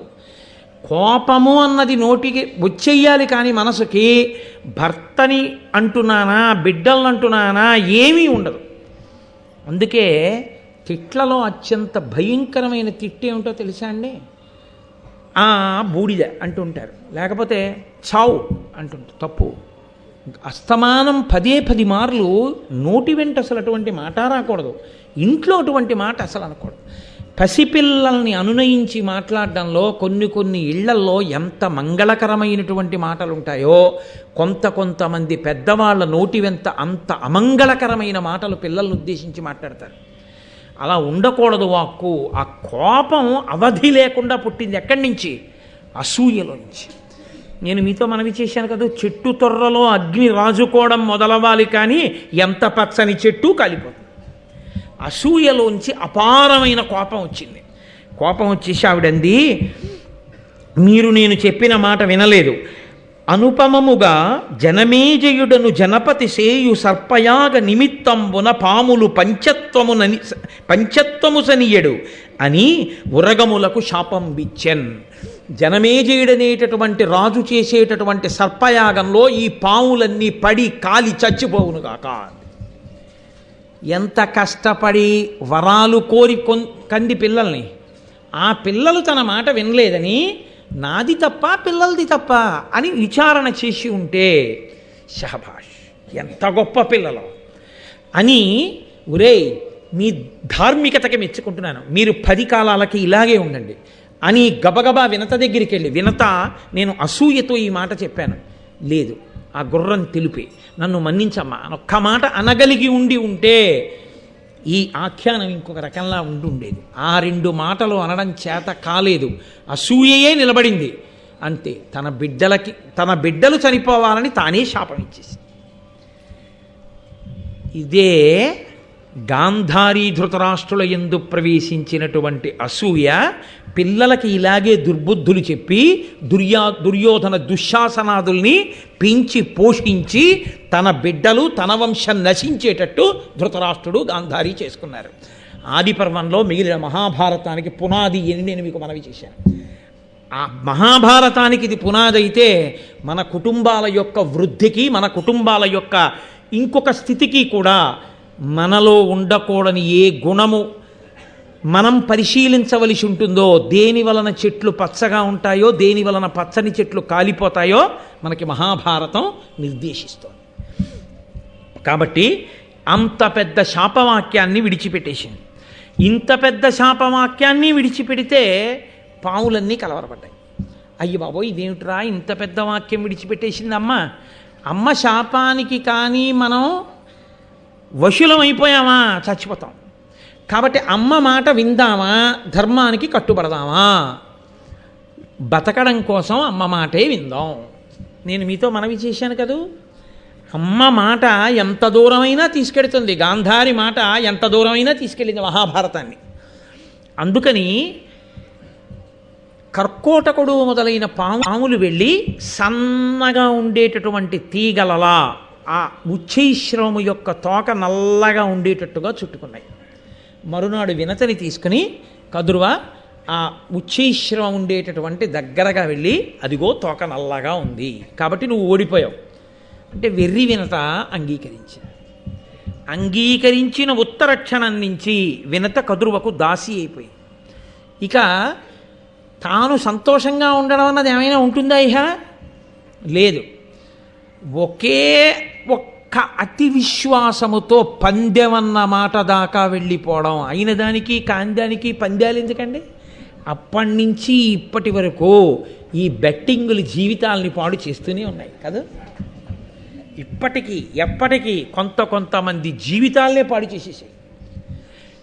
ఎన్ని చోట్ల ఎంతంత స్థితికి వెళ్ళిపోయాయో. అందుకే మహాభారతాన్ని పిల్లలకి వినిపిస్తే పిల్లలు ఎలా బ్రతకాలో అర్థమవుతుంది. కానీ మన దురదృష్టం ఏమిటంటే మహాభారతాన్ని పిల్లలకి వినిపిస్తే వాళ్ళకి ఏదో మౌఢ్యం వచ్చేస్తుందని మనం నమ్మి మనం పిల్లలకి భారతం చెప్పలేము. పిల్లలకి ఎక్కడి నుంచి వస్తుంది సంస్కారం రమ్మంటే, ఎక్కడి నుంచి వస్తుంది పరిణితి రమ్మంటే? నన్నయ్య గారి భారతంలోంచి గట్టిగా ఓ 10 పద్యాలు ఏవి? అక్కర్లేనటువంటి పద్యాలన్నీ, పిచ్చి పిచ్చి పాఠాలన్నీ ఇవాళ పాఠ్యాంశాలుగా ఉన్నాయి. ఏవి పనికొచ్చే నీతులు ఎక్కడున్నాయి? సంస్కారము లేని చదువు ఎవరిని ఉద్ధరించడానికి పనికొస్తుంది కనుక. కాబట్టి ఇప్పుడు వినత కదురువకు దాసి అయిపోయింది. ఆ దాస్యం అలా నడుస్తోంది. అప్పటికి 500 సంవత్సరముల కాలం గడిచింది.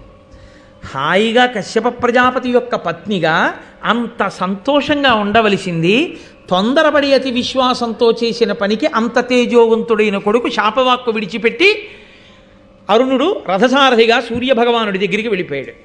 ఇంకొక కొడుకు పుట్టలేదు, ఆ గుడ్డ అలాగే ఉంది. ఆమెకి 1000 మంది పిల్లలు, ఆ పిల్లలు పెరిగి పెద్దవాళ్ళు అవుతున్నారు. దాసి అంటే చేయవలసిందే ఉంటుంది.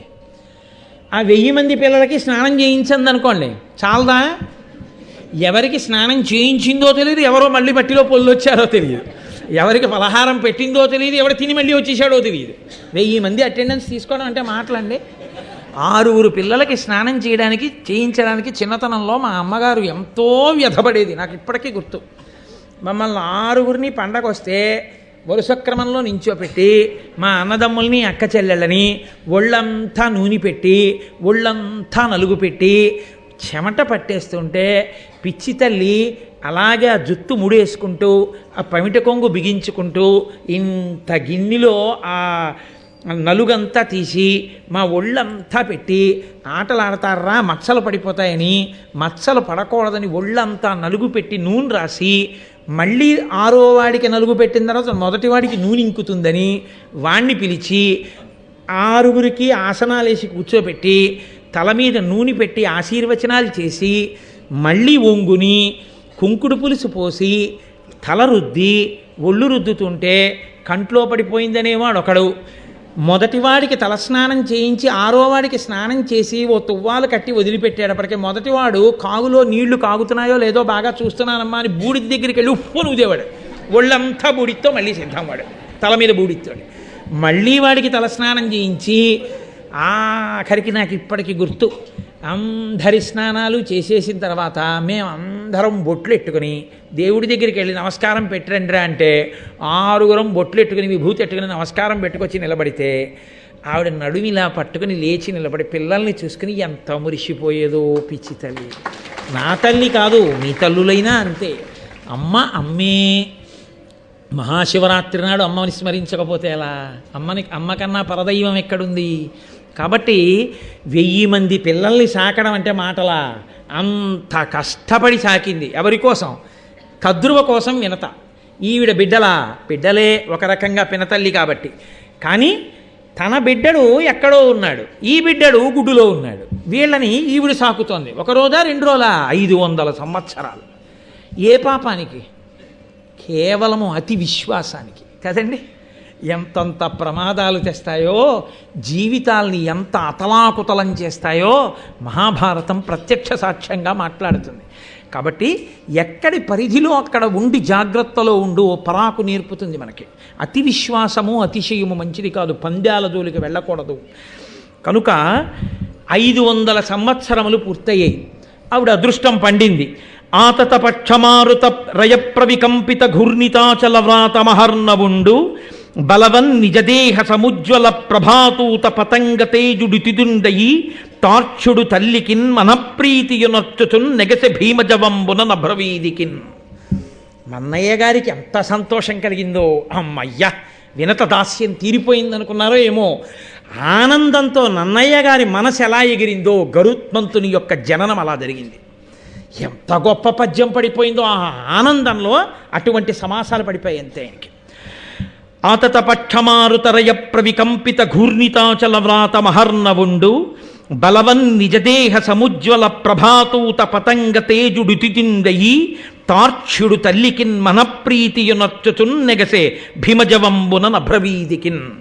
ఆయనట ఆతత పక్షమారుతరయ ప్రవికంపిత ఘూర్ణితాచల వ్రాత మహార్ణవుండు. ఆయన పుడుతూనే గుడ్డులోంచి పైకి ఎగరడానికి ఇలా రెక్కలు విప్పి అల్లార్చి పైకి ఎగిరితే ఆయన రెక్కలలోంచి వచ్చినటువంటి గాలికి కులపర్వతాలు లేచి ఎగిరిపోతాయేమో అనుకున్నారట. అంత పెద్ద జంఝామారుతాన్ని సృష్టించగలిగిన పెద్ద రెక్కలు అల్లార్చి ఒక్కసారి ఆకాశంలోకి ఎగిరి అలా ఎగిరితే ఆయన అలా ఎగరడం అంటే ఏదో కాకినాడ మీద కాదు, ఆయన శరీరానికి, ఆయన దేహానికి, ఆయన కాంతికి ఒక్కసారి భూమండలం అంతా అలా తిరిగాడు. తిరిగి ఎవరు మా అమ్మ అని చూసి మా తల్లి వినత, ఈవిడికి నేను నమస్కరించాలని ఆకాశంలోంచి గభాలన వచ్చి భూమి మీద వాలి నిలబడితే భూమి మీద ఉన్న ప్రాణులు, దేవతలు అందరూ ఇలా చూసి ఇదేమిరా సూర్యుడిలా ఎగురుతున్నాడేమనుకున్నారట. అంత గొప్ప తేజోమూర్తి మహానుభావుడు తల్లికిన్ మనప్రీతియునర్చుచున్ నెగసె భీమజవంబున నభ్రవీదికిన్. ఆ తల్లి వినత చూసి అబ్బా, ఇటువంటి జవమున్నవాడు నా 2వ కొడుకు పుట్టేశాడు కాబట్టి ఇక పర్వాలేదు, నీకు 2వ కొడుకు పుట్టిన తర్వాత దాస్యం పోతుందన్నాడు. ఇంత గొప్ప కొడుకుకి తల్లి అయ్యాను, ఇన్ని కష్టాలు పడితే పడ్డాను కానీ ఇంత గొప్ప కొడుకుకి తల్లినయ్యాను చాలు. ఎంత సంతోషపడిపోయిందో, మనప్రీతి పొందింది వినత అన్నారు. యథార్థం కూడా అంతే. వినతే కాదు, మీరు ఆ పరకాయ ప్రవేశం చేసి ఆలోచించండి, ఎవరుంటారండి దగ్గర? 9 నెలలు గర్భం పూర్తయిపోయిన తర్వాత నేడో రేపో ప్రసవం అవుతుంది అంటే అది ఏదో చిన్న వ్రణాన్ని కోయించుకోవడం అంత తేలిక విషయం కాదు. తాను ఉండొచ్చు, ఉండకపోవచ్చు. పుట్టినటువంటి బిడ్డడికి తల్లి ఉంటుందో ఉండదో తనకి పునర్జన్మతో సమానం. అటువంటప్పుడు తను తెలివితో ఉండి తనకి తాళి కట్టిన భర్త తండ్రి అవుతున్నాడన్న పరమ సంతోషంతో తాను మృత్యు సదృశమైనటువంటి బాధని అనుభవించడానికి సిద్ధపడి ప్రసవ వేదన పొందుతూ అన్ని నిప్పులలో కూడా నేను నా కడుపులో ఇన్నాళ్ళు నివాసం చేసినటువంటి ఆ చిన్ని మొలకని చూసుకుంటానన్న సంతోషంతో ప్రసవ వేదన యందు స్పృహనే తప్పి నిత్తుటి గుడ్డైనటువంటి ఆ చంటి బిడ్డడు పక్కన పడుకుని కుయ్యోమని ఏడిస్తే తెలివి రాగానే కన్ను విప్పి చూసుకున్న ఆ తల్లి అమ్మయ్యా నా బిడ్డ అన్నప్పుడు పొందేటటువంటి ఆనందంలో ఇన్ని సంవత్సరములు పడిన కష్టం ఆవిరైపోతుంది. ఆ అమ్మ సంతోషపడని నాడు కొడుకు జన్మెందుకండి? ఇంకా ఆ అమ్మ సంతోషపడితే చాలు, కొడుకు జన్మ సార్థకత. అమ్మని మించిన దైవం ఇహ లోకంలో లేదు. కాబట్టి ఆ తల్లి వినత ఎంత సంతోషించిందో లోకంలో ఏ తల్లి అయినా అంతే సంతోషిస్తుంది. అది తల్లికి మాత్రమే ఉన్నటువంటి అదృష్టం. తండ్రి కూడా బయట నిలబడతాడంతే. కంగ్రాచ్యులేషన్స్ అండి, మీరు ఫాదర్ అయ్యారు అంటే, ఫాదర్ అయ్యానంటే to whom, to a male baby or a female baby అని అడిగితే అప్పుడు మీకు మగ పిల్లవాడు పుట్టాడు, అదో పిచ్చి సంతోషం, ఏదో ధరించేస్తాడు. ఆడపిల్ల పుట్టింది, ప్రాజ్ఞుడైతే ఒక సంతోషం, కన్యాదానం చేస్తాడు, ఆదిలక్ష్మి పుట్టిందని. కాబట్టి పరమ సంతోషాన్ని పొంది వాడే ఉంది, బయట కూల్ డ్రింకులో ఏవో ఇచ్చుకుంటాడు. కానీ ఈవిడ పిచ్చి తల్లికి ఎన్ని మెట్లంటే, బిడ్డండి చూసుకుని ఒక సంతోషం, వాడిని తడిమి చూసుకుని ఒక సంతోషం, వాడి పుట్టుమచ్చలు చూసుకుని ఒక సంతోషం, వాడి జుత్తు నొక్కులుగా ఉంటే మా ఆయన జుత్తని సంతోషం, చేతులు పొడుగ్గా ఉంటే మా నాన్నగారి చేతులని సంతోషం, కళ్ళు అందంగా ఉంటే నా కళ్ళే వచ్చాయని సంతోషం, బుగ్గలు చూసి మా అమ్మ బుగ్గలని సంతోషం, వేళ్ళు చూసుకుని మా అత్తగారి వేళ్ళని సంతోషం. ఇన్ని పోలికలు పోల్చుకుని ఇంత బాధ మర్చిపోయి అంత సంతోషపడిపోయి ఆ భర్త లోపలికి వచ్చి ఆ పిల్లాన్ని చూసుకుంటున్నప్పుడు భర్త కళ్ళల్లో మెరుపు చూసి తానెంత మురిసిపోతుందో. అందుకు కదండి అసలు ఆడదాని వల్లరా నెలకో వర్షం, వాళ్ళ వల్లరా నువ్వు బతుకుతున్నావు అంది శాస్త్రం. పరమ యథార్థం.